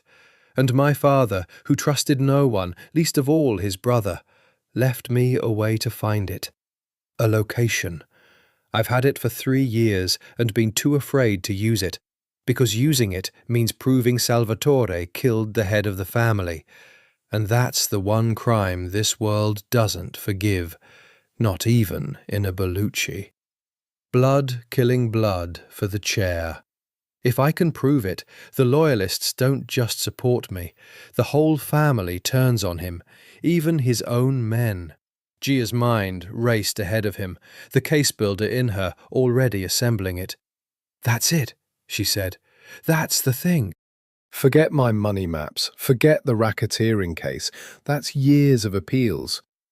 But a body with forensic evidence that Salvatore killed his own brother? That's not a legal weapon. That's a weapon inside the family. That's the wedge. Which is why I've never touched it, Nico said grimly. Because the moment I go for that body, I'm all in. There's no more hiding, no more chef, no more narrow bed. It's him or me, all the way down. And I wasn't ready to be that person. He glanced at her. Until now. So where is it? He was quiet. The city lights washed over his face in bars of gold and shadow. You don't tell me, Gia realized. You're not going to tell me where it is. If you don't know, you can't be made to say, Nico said. You don't know how they'll try to get it out of you, Gia. I do. I grew up watching it. The one gift I can give you is your ignorance. If they take you, and they might, I need you to have nothing to tell them. It's the only way I can protect you where I can't be. The possessiveness of it, the protectiveness, it should have felt suffocating. Instead, it wrapped around her like a hand around a candle flame, shielding. She had spent her whole life protecting other people, her father, the witnesses, the case. No one had ever tried to protect her. She didn't know what to do with it. Her eyes stung. That's not a partnership, she said, but weakly. No, Nico agreed. It's not. Partnership is for later, for the small town. Right now, it's a war, and in a war you compartmentalize the people you love so the enemy can't use them against you. My father taught me that. It's the only useful thing he ever taught me about love, that it's a weakness the enemy will always aim for, so you armor it. He reached over and took her hand off her lap, brought it to his mouth, kissed her knuckles without taking his eyes off the road. I'm armoring you. Let me. She let him. They drove in silence for a while, and then Gia said softly, He's going to come for the witnesses first. Salvatore. Now that I've refused him. He said it himself. Thoroughness. He'll clean the board before the war. Take away my weapons before I can use them. Her stomach turned. Rosa, there's a woman, Nico. She testified about a murder. She's in a safe arrangement, but if Salvatore's known about me for as long as he says, he might know about her. I have to move her. Tonight. Then we move her tonight, Nico said, and turned the car and did not ask a single question about who Rosa was or why she mattered. Because Gia loved someone, and someone loved her, and that was reason enough. And Gia thought, watching his profile in the passing lights, that she had spent so long looking for justice that she'd forgotten to look for this, a person who would simply turn the car. But the spider had spun faster than either of them. When they reached the quiet street where Rosa lived under another name, there were already lights, red and blue, pulsing against the brick. Police tape, a coroner's van, its back doors open like a mouth. Gia was out of the car before it fully stopped. "Ma'am, you can't—" An officer caught her arm. "What happened?" Gia said. "The woman who lives here, Rosa. What happened?" The officer's face was carefully blank in the way that meant the worst. "There's been an incident. If you knew the resident, we'll need— Is she alive?" The officer's silence was the answer. Gia stood on the cold street with the red and blue light washing over her, and something inside her that had been holding on for 6 months, since her father's funeral, since she picked up the torch, finally cracked all the way through. Rosa. Brave, terrified Rosa, who'd testified anyway. Dead because Gia had refused a spider's deal at a beautiful dinner table 3 hours ago. Dead because Gia had chosen the war. Nico's arms came around her from behind, and she realized she was shaking, and he held her together on the cold street, while the coroner's van waited with its mouth open. "This is my fault," she whispered. "I refused him. I said we'd rather see the war coming, and he just—" "No," Nico said fiercely, turning her, holding her face. "No, listen to me. She was dead the moment he decided she was useful to kill, and that was long before dinner. Men like my uncle don't respond to your choices, Gia. They act, and they let you think it was your choice, because your guilt is another leash. Don't pick it up. Do you hear me? Don't you dare pick it up." His eyes burned into hers. "Grieve her, then use it. That's the only thing that honours her now." Over his shoulder, across the street, Gia saw a car parked in the shadows, engine running, a man behind the wheel watching them, watching to see how she'd brake. She stopped shaking. She straightened up in Nico's arms, and she looked across the street at the watcher, and she let him see her face go from grief to something else.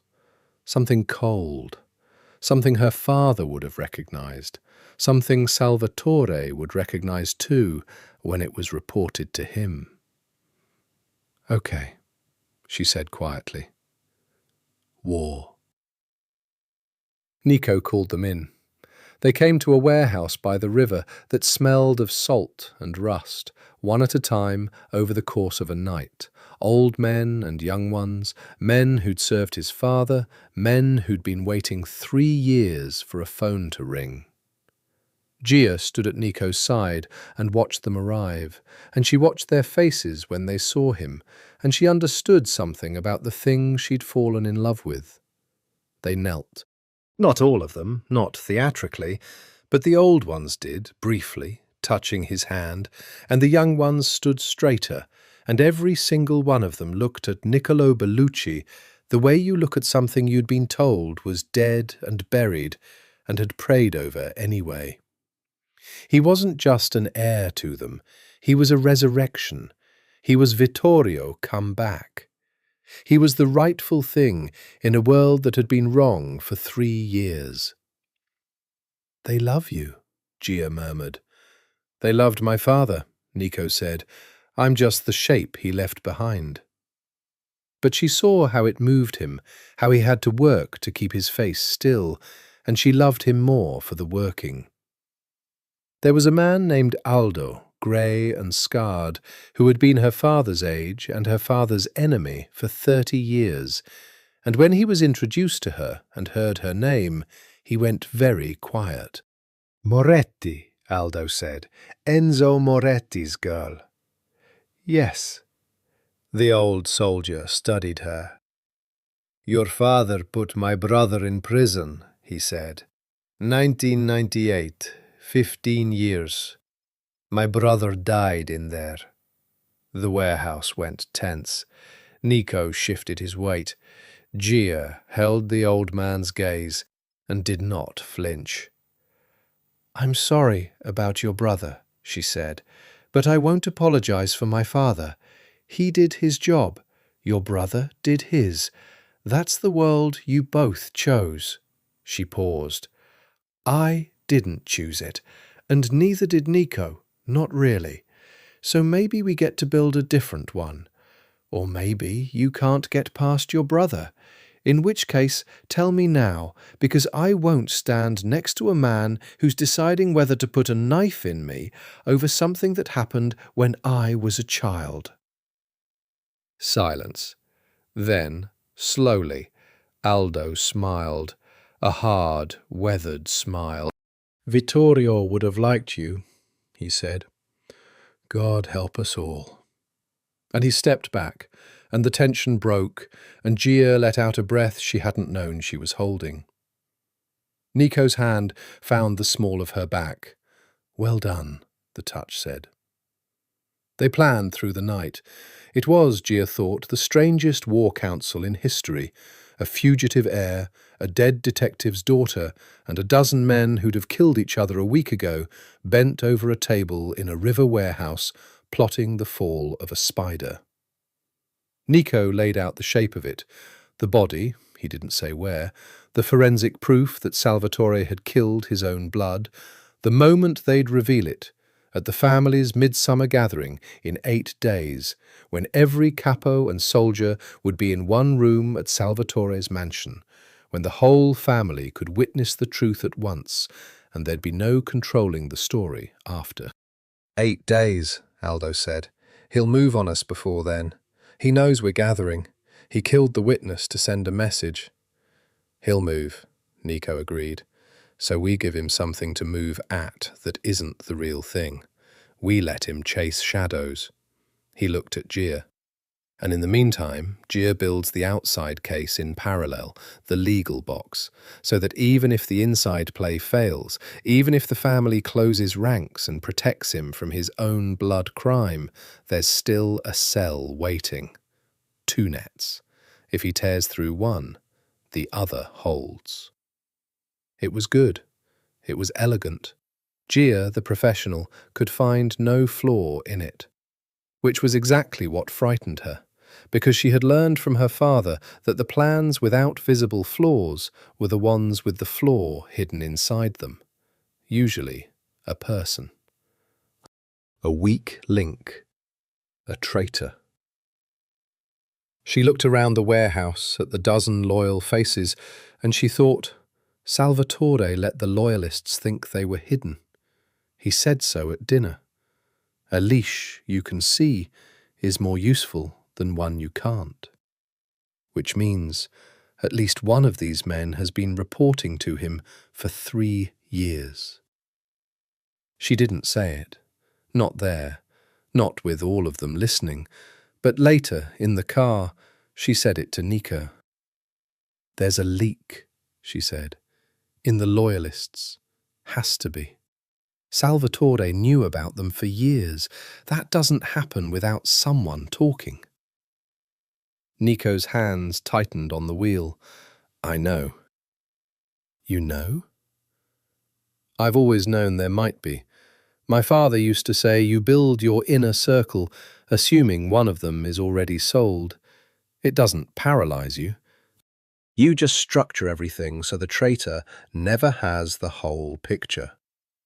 He glanced at her. "It's why I won't tell you where the body is. It's why I didn't tell them either tonight. Only I know. If there's a leak, all it can carry back is that we're gathering and that there's a body somewhere. Not where. Salvatore can't defend against a location he doesn't have. And if the leak is close, really close, someone who could get it out of you?" Nico was quiet for a moment. "There's no one that close," he said. "Except you." And he tried to make it light, and it didn't come out light, and it hung in the car between them like smoke. "I deleted the recording," Gia said quietly. "I told you the truth when I could have destroyed you. Don't." "I know," he exhaled. "I'm sorry. It's the disease of this life, Gia. You start seeing traitors in the people you die for. It's how they win even when they lose. They poison the trust. He took her hand. I trust you, more than I've trusted anyone since my father. That's the truest thing I have. I'm sorry I let the poison in for even a second. She squeezed his hand. But something cold had settled in her stomach and wouldn't leave. Because he was right about the poison.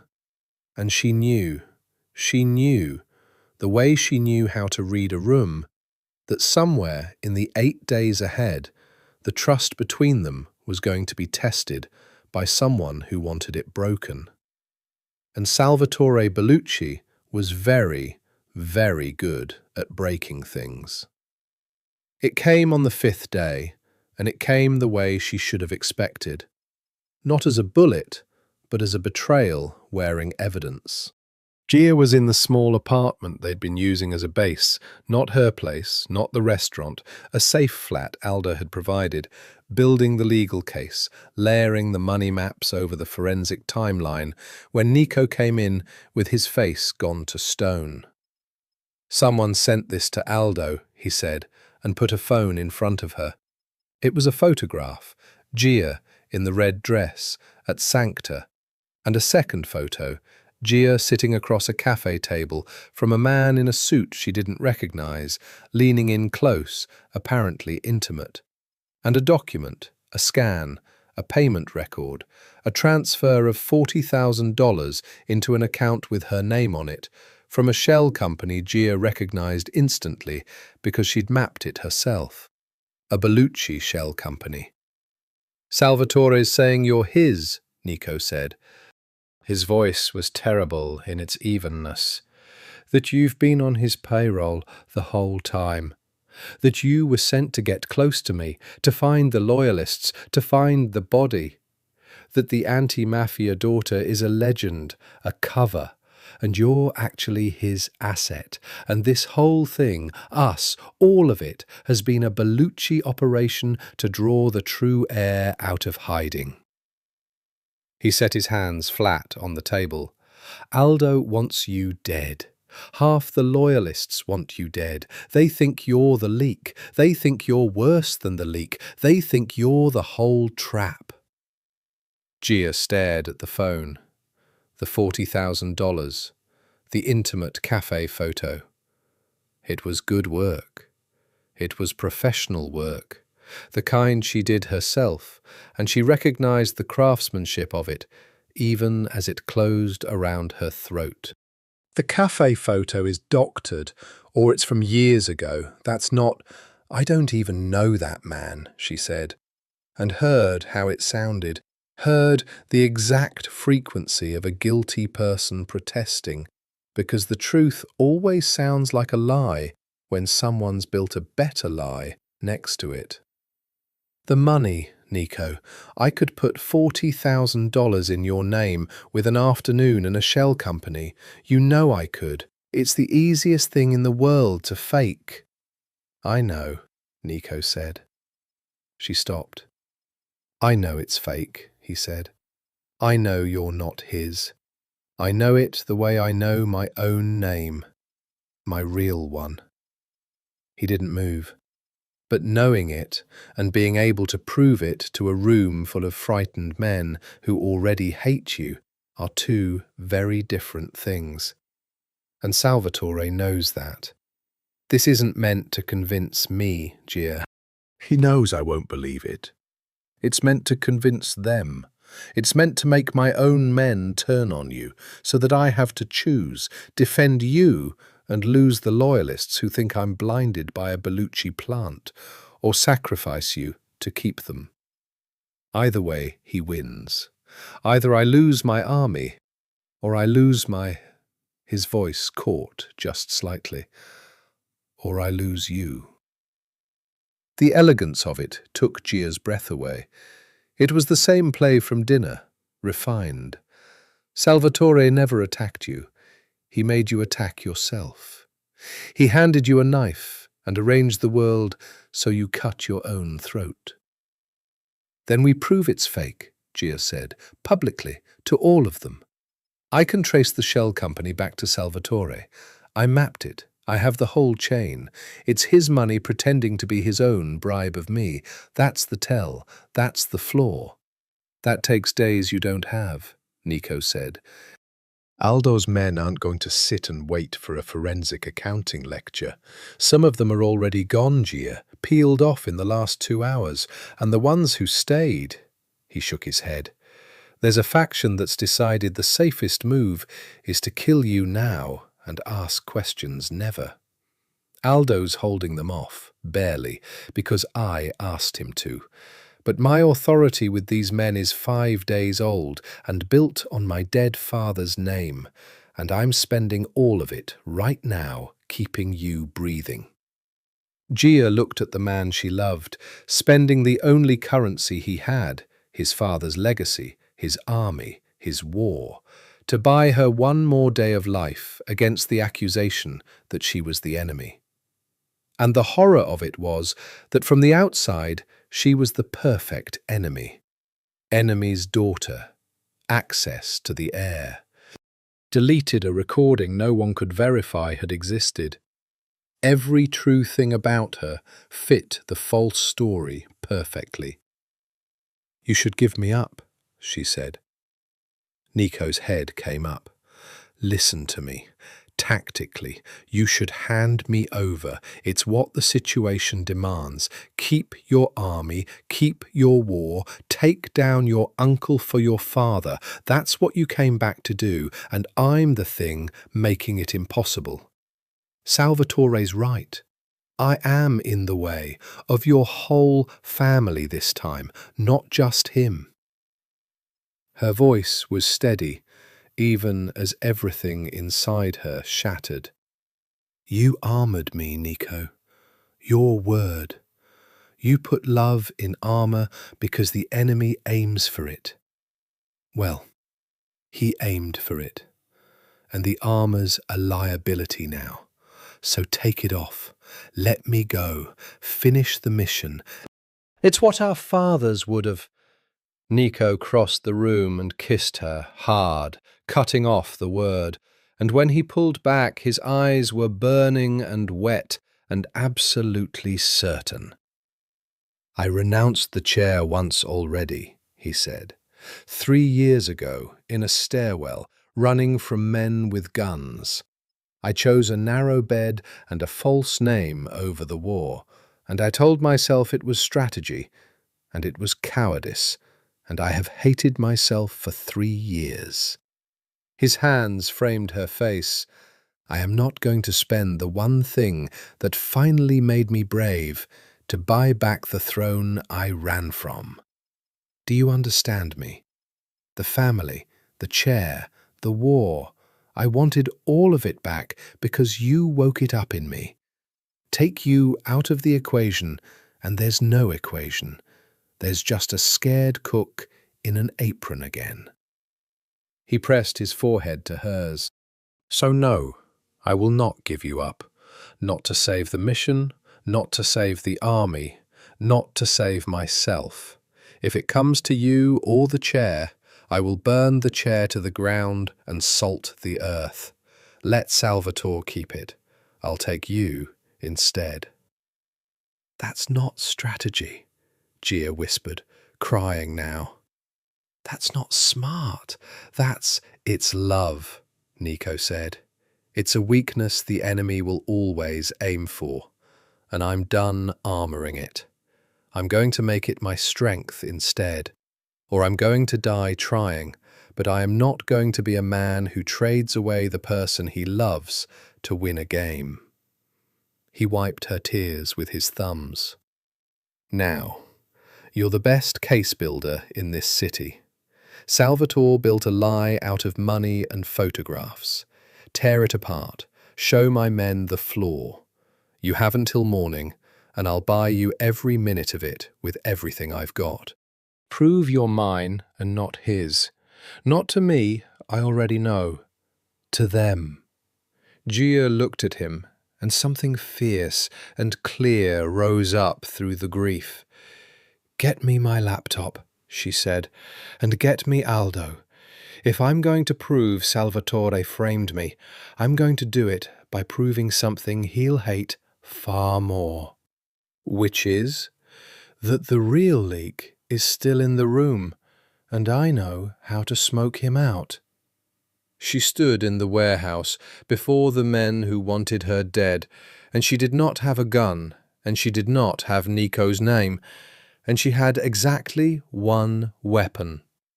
She was the daughter of the man who had spent 30 years learning how these people thought, and she had inherited every bit of it. "Salvatore says I'm his," she said. Her voice carried in the rust-smelling dark. "He sent you a photograph and $40,000 in my name, and it's good work. It's convincing. Some of you have already decided. I can see it." She let her eyes move across them, unafraid. "So I'm not going to ask you to trust me. Trust is for later, for people who've earned it, and I haven't, not with you. Instead, I'm going to give you something better than trust. I'm going to give you math." She'd set the laptop on a crate, screen turned to them, and now she began. The $40,000 came from a company called Meridian Holdings. Salvatore wants you to think it's his money, paying me. And it is his money. She clicked. A chain of shells bloomed on the screen. But here's the thing about laundering money through your own shells to frame someone. You leave a fingerprint. Meridian Holdings routes through the same 3 intermediaries as the account that paid for this warehouse. The account Aldo used. The account only 4 people in this room knew about. She looked up. So either I'm a Bellucci asset who somehow knew a bank account I've never been told, or the person who set up my frame had access to Aldo's operational finances. Which is not me. It's one of you. The warehouse went dead silent. "The frame wasn't just meant to kill me," Gia said quietly. "It was meant to hide the real leak by making me the leak. Salvatore's clever. He knew you'd start hunting for the traitor once you realized how much he knew. So he handed you a traitor, me, wrapped in evidence to close the hunt before it started. Kill the outsider, feel safe, stop looking. And the real one keeps breathing, keeps reporting." She closed the laptop.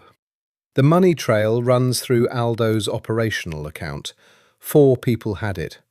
I'm going to say their names, and I'm going to watch faces, because I learned from the best detective this city ever produced, and there is no lie a scared man can tell that his face doesn't tell first." She said the first name, a face, steady. The second name, steady. The third name, Aldo's own second, a man called Renzo. And Gia watched Renzo's jaw tighten, watched his hand drift just slightly toward his hip, watched his eyes flick to the door and back. And she knew, the way her father had taught her to know, in the half-second before the mind catches up to the body. "Renzo," Gia said softly. He ran. He didn't get 3 steps. Aldo, old, scarred Aldo, who'd wanted Gia dead an hour ago, moved faster than a man his age had any right to, and there was a scuffle, and then Renzo was on his knees on the concrete, with the old soldier's gun against his skull, and the whole warehouse was on its feet, and Nico stepped forward into the centre of it, and the resurrection was in his face, cold and total. 3 years, Nico said to the kneeling man. "You sold my father's people for 3 years. Did you sell my father too? Were you the one who told Salvatore where he'd be 2 days before the funeral?" Renzo said nothing, which was an answer. Gia watched Nico's face and saw the cook fall away entirely, saw the thing his uncle had spent 3 years hunting, the thing 3 years of veal and hiding had been protecting the world from, and it frightened her. And she understood that this was the man she'd fallen in love with too. Not just the tender one, but this one, the one who could put ice in his voice and stone in his eyes and stand over a kneeling traitor and decide his death. "Nico," she said. He didn't look at her. "He murdered my men. He may have murdered my father." "I know." She came to stand beside him. She didn't touch his gun arm, didn't try to stop it, because that wasn't her place, and it wouldn't have worked. Instead, she said, low, just for him, "But if you kill him here, on your knees, in front of them, you become your uncle. Blood and vengeance and a body on the floor. That's the story Salvatore wants. That you're just another Bellucci who solves problems by killing them. And a dead Renzo can't testify. Alive, he's a witness who can turn on Salvatore in front of the whole family in 3 days. Dead, he's just meat." She let it land. "You told me to grieve, Rosa, and then use it. Grieve your men, then use him. Don't waste him on a floor." The warehouse held its breath. For a long, terrible moment, Gia didn't know which man would win, the cook or the heir, the one she'd saved or the one Salvatore had made. Nico's finger was inside the trigger guard. She could see it. Then, slowly, he took it out. He lowered the gun. And he looked at Gia, and something passed between them. And it wasn't gratitude exactly, it was recognition. She'd pulled him back from the edge his uncle had spent 30 years living on. She'd shown him there was another way to be a Bellucci. "Bind him," Nico said to Aldo. "He talks at the gathering. In front of everyone. He tells the whole family what Salvatore paid him to do." He finally holstered the gun. "And then the family decides, not me, them. That's the difference between me and my uncle. He kills to keep power. I'm going to let the truth do it." Aldo, dragging the traitor up, looked at Gia over Renzo's bowed head and gave her a single, grave nod. She had walked in as the enemy's daughter, the accused plant, the woman half of them wanted to bury. She had walked out as the person who found their traitor and kept their heir human in the same hour. "Enzo Moretti's girl," Aldo said again, but this time it sounded like a blessing. They had 2 days, and on the night before, in the safe flat with the city humming 40 stories down and the war held at bay for a handful of hours, they were, briefly, just 2 people. Nico cooked. Of course he cooked. It was the only prayer he knew. And he made her the simple pasta from the first week, garlic and oil and chili, the one she'd said was insulting in its perfection. And they ate it on the floor, with their backs against the couch, because the flat had no proper table. And for a little while there was no spider, no chair, no dead fathers, no gathering. "Tell me a true thing," Gia said. Nico smiled. "The real one, the rare one. You always want the true thing. It's the only currency I trust anymore." He was quiet, twirling pasta he wasn't eating. "The true thing is I'm afraid," he said. "Not of dying. I made peace with dying 3 years ago in that stairwell. I'm afraid of the 2 days after this being over. Because for 3 years I had a plan, even if the plan was just hide. And after the gathering, if we win, if we somehow win, there's no plan, there's just a life. And I don't know how to have a life, Gia. I know how to hide, and I know how to fight, and I don't know how to just wake up next to someone and make coffee and have a Tuesday. He looked at her, and there was something almost shy in it, absurd on a man like him. You said you don't know how to want something for yourself. I don't know how to have something. We're a disaster. We're a disaster, Gia agreed, and leaned into him, and he wrapped an arm around her, and they sat in the hum of the city. Tell me yours, Nico said, a true thing. Gia was quiet for a long time. I don't think my father loved me, she said finally, and the words came out small and terrible. That's the true thing. I've been finishing his work for 6 months and telling everyone it's to honor him. And the real reason is that I'm still trying to earn it. Even dead. Especially dead. I keep thinking, if I just finish the thing he couldn't, if I bring down the Belluccis where 30 years of him failed, then somewhere he'll... Her voice broke. But he's dead. There's no somewhere. I'm performing for an empty chair. And I know that, and I can't stop, because it's the only relationship with him I have left. The chase is the only place he's still alive. Nico turned her face up to his.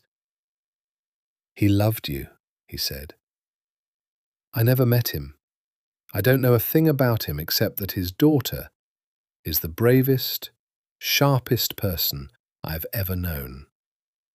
And men like us, men who give their whole lives to one thing, we build things. And you're the thing he built, Gia. You're his real case, not the Bellucci's, you. And you turned out extraordinary. That's not the work of a man who didn't love his daughter. That's the work of a man who didn't know how to say it and hoped the building would say it for him. He kissed her forehead. I told you this the first week. I meant it then. I mean it more now. She cried, and he held her. And it was the ugly kind of crying, 6 months and 30 years of it, and he didn't tell her to stop, and he didn't try to fix it. He just held her while she put down, for a moment, the torch she'd been carrying since the funeral. After, she said, when she could speak. You said, you don't know how to have a life. If we win. If we're both still breathing. She wiped her face. I don't either. So maybe we learn it together. Badly. The small town. The kitchen. The Tuesdays. The Tuesdays, Nico agreed, like a vow. They didn't sleep. They lay in the dark and mapped an imaginary life instead. The town by the sea neither of them had been to, the restaurant with no name on the family trust, the dog Gia wanted and Nico pretended not to, the version of themselves that got to be ordinary. It was a fragile, foolish, beautiful thing to build the night before a war. And they both knew it might be all they ever got of it, this one night of pretending.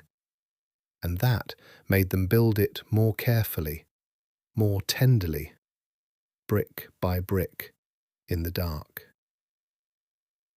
Toward dawn, Nico's phone lit up.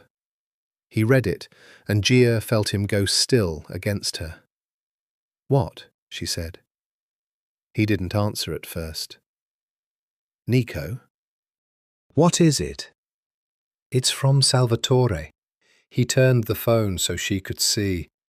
He's moved the gathering, not in 2 days. Tonight. He's called the whole family in tonight. Nico set the phone down slowly. He knows we found Renzo. Renzo must have had a signal, a check-in, and when he missed it, Salvatore knows his leak is burned. So he's not giving us the 2 days to prepare. He's collapsing the timeline. He wants us reacting instead of ready. He wants the family confused and Renzo silenced before he can talk. And Nico looked at her, and the fear in his eyes wasn't for himself. And he wants us walking in tonight without our proof lined up, without the body. Gia sat up in the grey dawn, and the fragile, imaginary life dissolved back into war. "Then we get the body today," she said. "Whatever it takes, because if we walk into that gathering without it, Renzo's word against Salvatore's is just an accusation. The body is the only thing that turns an accusation into a verdict." Nico stared at the wall for a long moment. Then he stood and began to dress, and his hands were steady, and she understood he had made a decision. "Get up," he said. "You're coming with me. I said I'd keep you ignorant to protect you, but if I die today getting my father out of the ground, someone has to know where he is." He looked at her, and it was the deepest trust he had laid bare. "It's going to be you." The place was a vineyard 2 hours north, land that had belonged to the Belluccis for 4 generations, rows of old vines running down a hillside toward a stone chapel gone to ruin. It was beautiful in the flat morning light, and it was, Nico told her quietly as they drove up the dirt track, where his family had buried its dead for 100 years. And its secrets. "My father left me a riddle," Nico said. "Not a location, a riddle, in case it fell into the wrong hands. It took me a year to solve it, sitting in that room above the restaurant. It points here, to a grave that isn't marked in a plot full of marked ones. He knew Salvatore would kill him. He knew Salvatore would stage it. So before he died, he arranged for the truth to be buried where only I would think to look." "How could he arrange his own—" "He didn't bury himself, Gia." Nico's hands were tight on the wheel. "He arranged for a man he trusted to recover the real body after Salvatore's people staged the funeral, and to bury it here, quietly, with everything intact. The real wound, the real evidence. A witness to the recovery, sworn to silence. That man died last year. Natural causes, I checked. But before he died, he confirmed it to one of the loyalists. The body's here.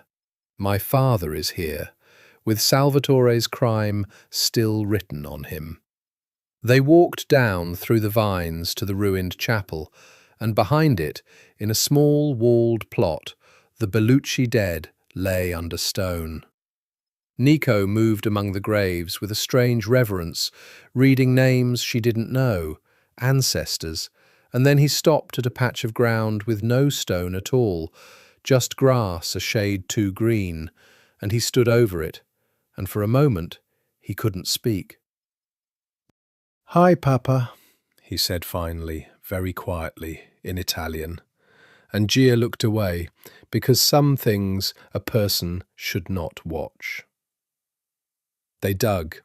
It took hours, 2 people with shovels from the car trunk, in the summer heat, among the vines, and Gia's hands blistered and broke, and she didn't stop, and Nico dug like a man possessed, like the digging was 3 years of grief coming out through his arms, and neither of them spoke, except when the shovel struck the box. It was sealed, preserved, and when Nico opened it, she made herself look, because he shouldn't be alone in it. The body was there, and it was terrible, and it was proof. And even Gia, who had built 100 cases on evidence like this, felt the enormity of it. A man's father, in the ground, kept whole for 3 years by love and cunning, waiting for his son to be brave enough to dig him up and use him. Gunshot, Gia said softly, forcing herself into the professional register because it was the only way to survive the moment. Close range, back of the head. That's not chaos of a funeral. That's an execution. And the timeline, the decomposition, the burial, a forensic examiner can establish he died days before the official date. Nico, this is it. This is everything. This proves the funeral was a cover, which proves premeditation, which proves Salvatore lied to the whole family about how his brother died. She looked up at him, filthy, exhausted, triumphant and heartbroken at once. This ends him, inside the family and in a courtroom both. This is the thing. Nico knelt by the box for a long moment, his hand hovering over his father's remains, not quite touching. He trusted no one, Nico said. His whole life. And in the end he trusted me. He bet his own justice on me being brave enough. And I made him wait 3 years. His voice cracked. 3 years, Papa. I'm sorry. I was afraid. Gia knelt beside him in the dirt and took his filthy hand in hers. You came, she said. You're here. You were afraid for 3 years and then you stopped. And that's not weakness. That's the bravest kind of brave. The kind that has to beat fear every single day to show up. He didn't bet on a man who was never afraid.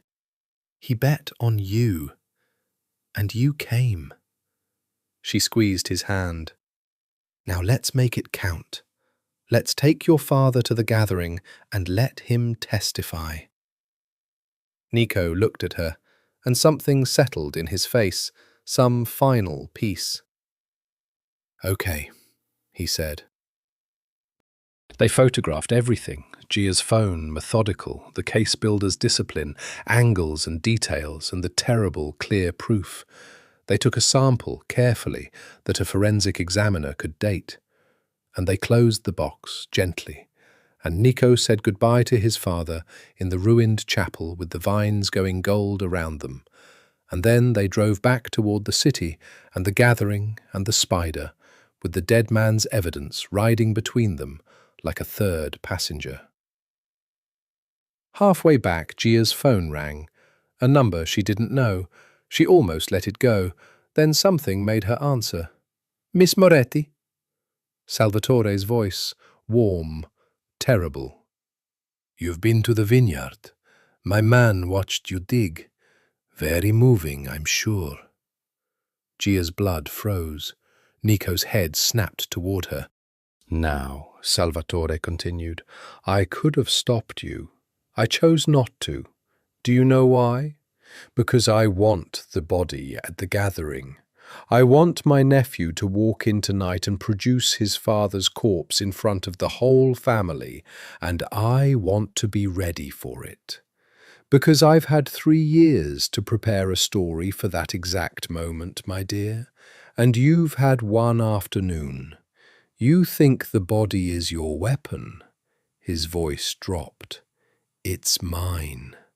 I'm going to let you bring it, and then I'm going to turn it into the thing that destroys you both. Come tonight. Bring my brother. Let's finish this in front of the family, the way Vittorio would have wanted. The line went dead. Gia lowered the phone and looked at Nico, and the triumph curdled in her chest. He wants us to bring it, she said hollowly. It's a trap inside a trap. He's been 3 moves ahead the whole time. The body isn't our weapon, Nico. He's turned it into his. Nico drove in silence for a mile.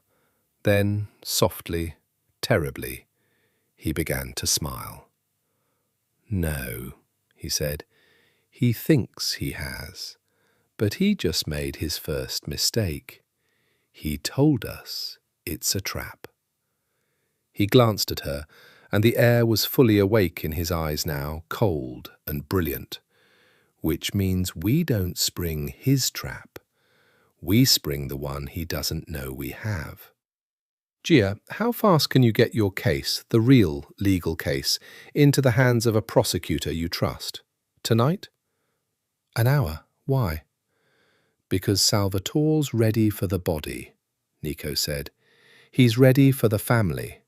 He spent 3 years preparing for me to come at him from the inside. The smile widened. He is not ready for the outside and the inside to arrive in the same room at the same second. He never believed the daughter of Enzo Moretti was real. He thinks you're a lever I love. He has no idea you're a loaded gun. The mansion blazed with light. Every car in the family was in the drive, every capo and soldier and cousin summoned to the great hall under the pale stone, and the air was thick with cologne and wine and the particular tension of men who all knew something was coming, and none of them knew what.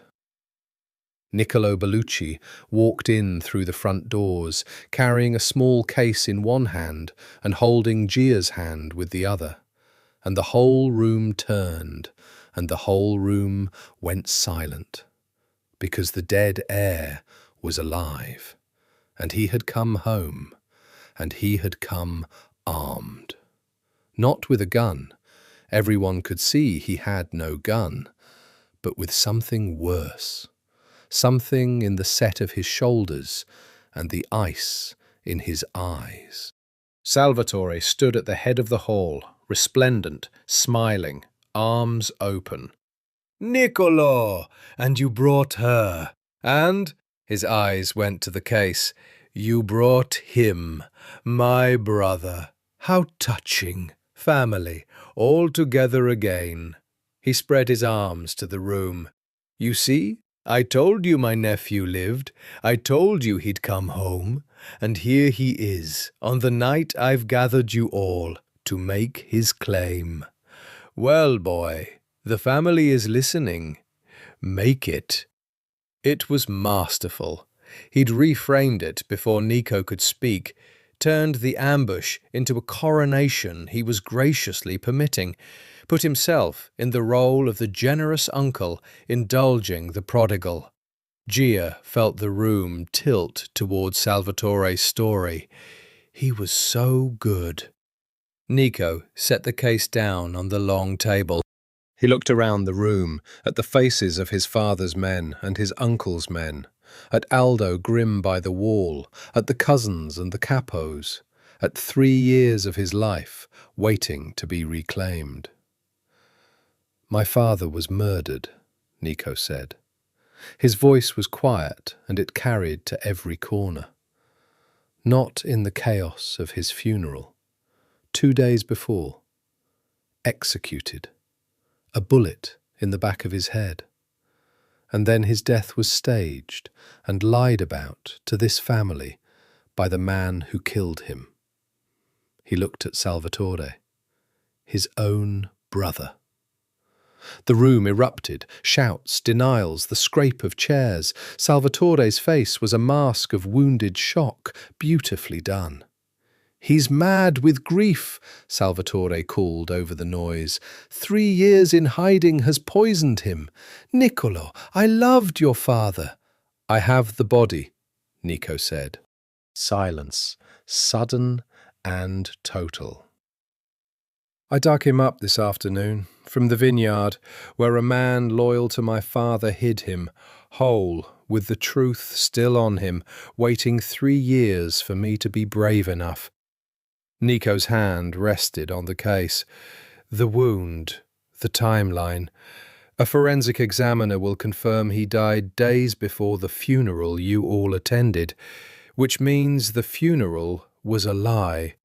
which means someone in this family killed the head of this family and lied to all of you. He looked around the room, meeting eyes. Blood killing blood for the chair, the one thing we don't forgive, and I can prove who. Gia watched the room turn. She watched the faces of Salvatore's own men flicker with doubt, because this was the crime no story could fully cover, and a body was a body. And then Salvatore played his card, the one he'd had 3 years to prepare. Yes, Salvatore said, yes, there is a body, and Niccolo is right that Vittorio was murdered before the funeral. He let the shock ripple. I know, because I found him, days before, murdered. His voice thickened with grief that Gia could not tell was real or performed, and that was the horror of the man. Murdered by his enemies, by the police who hunted us for 30 years, by Enzo Moretti. He pointed at Gia. By her father. And I staged the funeral to protect this family from the truth that we had let a cop get close enough to execute our Don, because the shame of it would have shattered us. I buried the truth to keep us strong. And now the daughter of the man who killed my brother stands in my house, having seduced my nephew, having led him to dig up the very proof I hid to protect him, so she can twist it into a weapon against me. The room roared, and Gia felt the ground open, because it was good. It was so good. It took every true thing, the body, the staged funeral, her father, her presence, and rewove them into a tapestry with Salvatore as the grieving protector and Gia as the assassin's daughter finishing her father's kill. Half the room believed it in an instant. She could see it. Nico had gone white, and Salvatore, sensing the room swing to him, drove it home. Search her. She's wired. I'd stake my life on it. She's building a case this very moment. She's not here for love, Niccolo. She's here to put us all in the ground, the way her father tried for 30 years. She played you, boy. The Moretti girl played the last true Bellucci like a fiddle, and you led her straight to the family's deepest secret. Every eye in the room turned to Gia. Aldo's hand moved toward his hip. The old accusation resurrected, and this time in front of the whole family, with the body as its proof. Gia stepped forward. He's right, she said clearly, and the room stilled in shock. I am building a case. I'm wired. I'm exactly what he says, Enzo Moretti's daughter, here to put this family in the ground. She let it land, let them gasp. Then she smiled, and it was her father's smile, cold and patient and 30 years deep. But he's lying about how your Don died, and I can prove it. Because unlike Salvatore, I don't need you to believe me. I have forensics, and I have something better. She turned toward the great doors. I have a phone call I made 2 hours ago. The doors opened, and a prosecutor walked in, flanked by federal agents, badges out, a warrant in her hand, into the heart of the Bellucci gathering, into the room Salvatore had so carefully controlled. And behind them came more agents, and the trap Salvatore had built for the inside had never once accounted for the outside, arriving through the front door at the exact same second. Salvatore Bellucci, the prosecutor said. You're under arrest for the murder of Vittorio Bellucci. The room did not roar this time. The room went utterly, deathly silent. Because Salvatore had prepared a story for the family.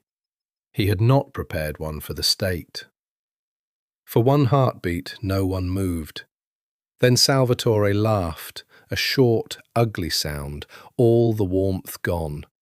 And Gia understood that they had at last pushed him past his mask, and what was underneath was pure survival.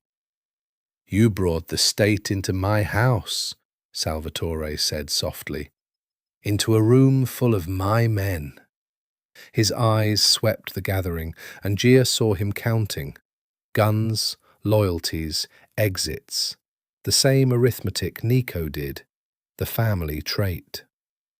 "You think a warrant means anything in this room? There are more of my men here than yours, Niccolo. Federal agents in the great hall of the Bellucci house. Do you know how easily this becomes a massacre they blame on the mafia?" He raised a hand, and men along the walls tensed, hands going to jackets. "Nobody leaves with that body. Nobody leaves with that girl. We finish this the old way." The room went to the edge of violence. Dozens of armed men, federal agents, a prosecutor, a body, 3 years of grief, all balanced on a knife's edge, and Gia felt the whole thing about to tip into blood. "Stop!" Nico's voice cracked across the hall like a whip. He stepped up onto the long table above them all, and for the first time Gia saw him fully as what he was born to be, not the cook, not the fugitive, but the Don, the true blood, standing above his family with his murdered father's body at his feet. "Look at him," Nico said, pointing down at Salvatore. "Look at what he just did. Federal agents come for him, for the murder of your Don, and his answer is to order you to die for him. To turn my father's house into a slaughterhouse to save his own skin. That's not a leader, that's a cornered animal." His voice dropped, and it carried in the silence. "My father built this family for 40 years. He trusted no one, but he trusted his blood to be worth something. And his brother put a bullet in the back of his head for a chair. I have the proof at my feet. The state has the proof in that warrant. You can die tonight defending the man who murdered your Don, or you can stand down and let the truth be the truth, and let me, Vittorio's son, the blood you all knelt to as a child, lead this family back into the light." Silence. And then, slowly, Aldo stepped forward from the wall. The old soldier who'd wanted Gia dead a week ago, who'd lost a brother to her father. He looked at Salvatore, and he looked at Nico standing above his father's body, and he made his choice. He took his hand off his gun and knelt. "Vittorio's son," Aldo said, and bowed his head. And it spread, 1 man, then 3, then a dozen, the guns lowering, the hands coming away from jackets, the family choosing the blood over the regent, the truth over the story. Not all of them, but enough. Enough that Salvatore's men, seeing the room turn, did the mathematics themselves, and found that dying for him no longer added up. Salvatore stood alone in the centre of his great hall and watched his empire choose his dead brother's son, and Gia watched 30 years of cold control finally break in the man's face. He went for the gun at the small of his back, not at the agents, not at the family, at Nico, at the boy above the table, the heir, the end of him. "Nico!" Gia screamed. Everything happened at once. Salvatore's gun came up, Nico turned, and Gia, Enzo Moretti's daughter, who had spent her whole life around men with guns and had sworn she'd never be near one again, did the only thing there was time to do. She hit Salvatore's arm as the gun fired, and the shot went wide, splitting plaster from the ceiling, and then the agents were on him, and Aldo was on him, and it was over. The gun on the floor, Salvatore Bellucci face down on the marble of his own great hall, with a knee in his back and steel on his wrists. Nico dropped off the table and had Gia in his arms before she'd stopped shaking, running his hands over her, checking, frantic, the possessiveness and the terror and the love all at once. "Are you hit? Are you? Gia, look at me. Are you—" "I'm fine," she gasped. "I'm fine. I'm fine. It went wide. You put yourself in front of a gun." His voice was ragged, furious, adoring. "You swore you'd never. You put yourself in front of a gun. For me." "You'd have done it for me," Gia said. "You armoured me, remember? I armoured you back." Nico pressed his forehead to hers, both of them shaking, in the ruin of the gathering, surrounded by federal agents and kneeling loyalists, and the man who'd tried to murder them both being dragged from his own house in chains. Salvatore, hauled to his feet, found Gia's eyes across the hall. And even now, even beaten, even in cuffs, he smiled, a last small, terrible smile. "You think this is the end," he said. "You think a warrant and a body finish it. My dear girl, in this family, an arrest is just the beginning of a very long negotiation. I have lawyers who'll bury your forensics in appeals for a decade. I have men outside this room. And your nephew, Niccolo," the smile turned to Nico, "now sits in the chair. The chair of a man who solves problems with murder. How long, boy, before you're just another Bellucci with blood on his hands? How long before she looks at you the way she looked at me?" He let them hold that. "Blood is blood. You'll see. You'll become me. It's in the ground you're standing on." They took him away. The doors closed behind him, and in the sudden quiet of the great hall, Nico stood among his father's men, the true Don at last. Everything he'd run from for 3 years, finally his. The chair, the family, the power, the name. And Gia watched his face, and saw Salvatore's poison land, saw Nico look down at his own hands, and she understood that the war was won, but the last battle, the one for Nico's soul, the one Salvatore had promised from the beginning, was only just beginning. Salvatore was wrong about one thing. He was right that the arrest was a beginning, not an end. The lawyers came, as promised. The appeals began. The forensic dating of Vittorio Bellucci's body held. It was ironclad, the one thing no lawyer could argue away, the wound and the timeline written in bone. And the murder charge stuck. And Salvatore Bellucci would die in a cell, slowly, over the decade of appeals he'd promised, which was a fitting kind of justice. The patient man, made to be patient forever, in a room with only one exit and no way through it. But he was wrong about the other thing, the thing he'd been most sure of. You'll become me.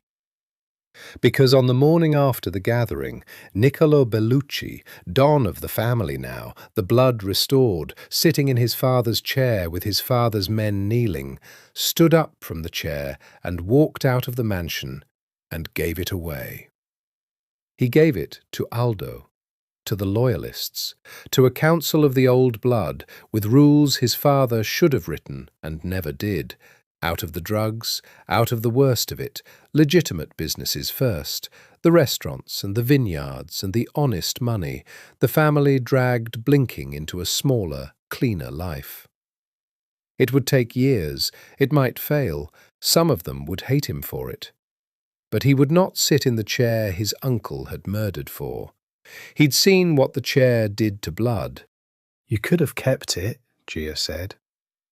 They were in the car, driving out of the city, north past the vineyard where his father now rested properly at last, under a stone with his real name and real dates in the sun. The power, all of it. You were born to it. I was born to run from it, Nico said. For 3 years I thought that was cowardice. Now I think it was the only sane thing my body ever did.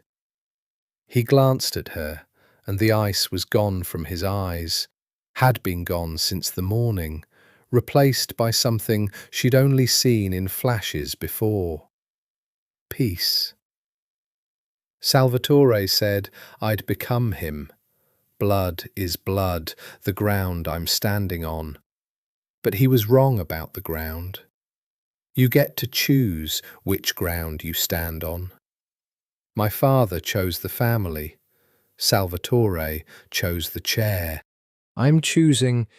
He reached over and took her hand, kissed her scarred knuckles, the blisters from the digging still healing. I'm choosing the Tuesdays. Gia laughed, wet and sudden. The Tuesdays? The town by the sea. The restaurant with no name on any trust. The dog you want and I pretend not to. He smiled. The real one, unguarded now, permanent. I don't know how to have a life, Gia. I told you. I know how to hide and I know how to fight. But I figure I've got someone who doesn't know how to want things for herself. And I don't know how to have things. And between the two of us, that's almost one functional person. We can learn it, badly, together. She looked out the window at the country going gold and green in the summer light, and she thought about her father. She'd finished it, the thing he couldn't. 30 years he'd chased the Belluccis, and his daughter had brought them down, not with a badge, not the way he'd have done it, but down all the same. The torch could go out now. She'd carried it to the end. And she found, to her surprise, that she didn't feel the empty triumph she'd braced for. She felt something quieter. Not that she'd earned his love at last. She understood now she'd always had it, in the only language he knew, the language of a man who built things and hoped the building would speak. She was his real case. She'd turned out extraordinary. That was the love. It had been there the whole time. I talked to him, she said, this morning at the vineyard while you were with your father. I talked to mine. I told him it's done. And I told him I'm not going to keep chasing it, that I'm going to go, be happy instead. That I think that's what he actually wanted, even if he never knew how to say it. Her voice caught. It felt like he was listening. Nico's hand tightened on hers. He was, he said.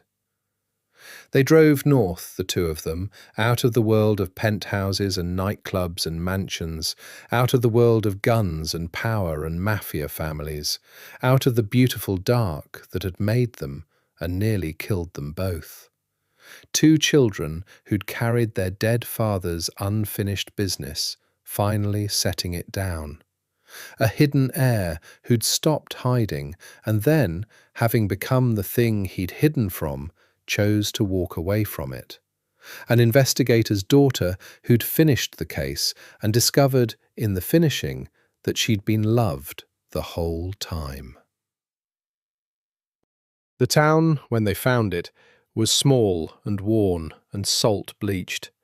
A fishing town that had forgotten to become fashionable, with a harbour and a church and a shuttered restaurant on the waterfront, with a for sale sign gone grey in the weather.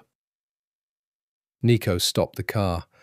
He looked at it for a long time, the peeling paint, the good bones, the light coming off the water into the empty windows. There, he said. There, Gia agreed. He'd cook. She could see it already, the whole shape of it.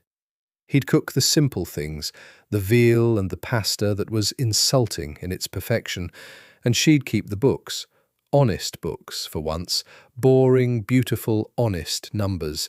And there'd be a dog, and there'd be Tuesdays, ordinary and safe and theirs, and no one would sit with their back to the wall because there'd be no reason to count the exits anymore. It wouldn't be perfect. They were both damaged in ways that didn't heal clean. Nico would wake some nights reaching for a gun that wasn't there. Gia would flinch at cars that idled too long outside. The past would send its ghosts, an appeal, a headline, a face from the old life passing through town. They knew that.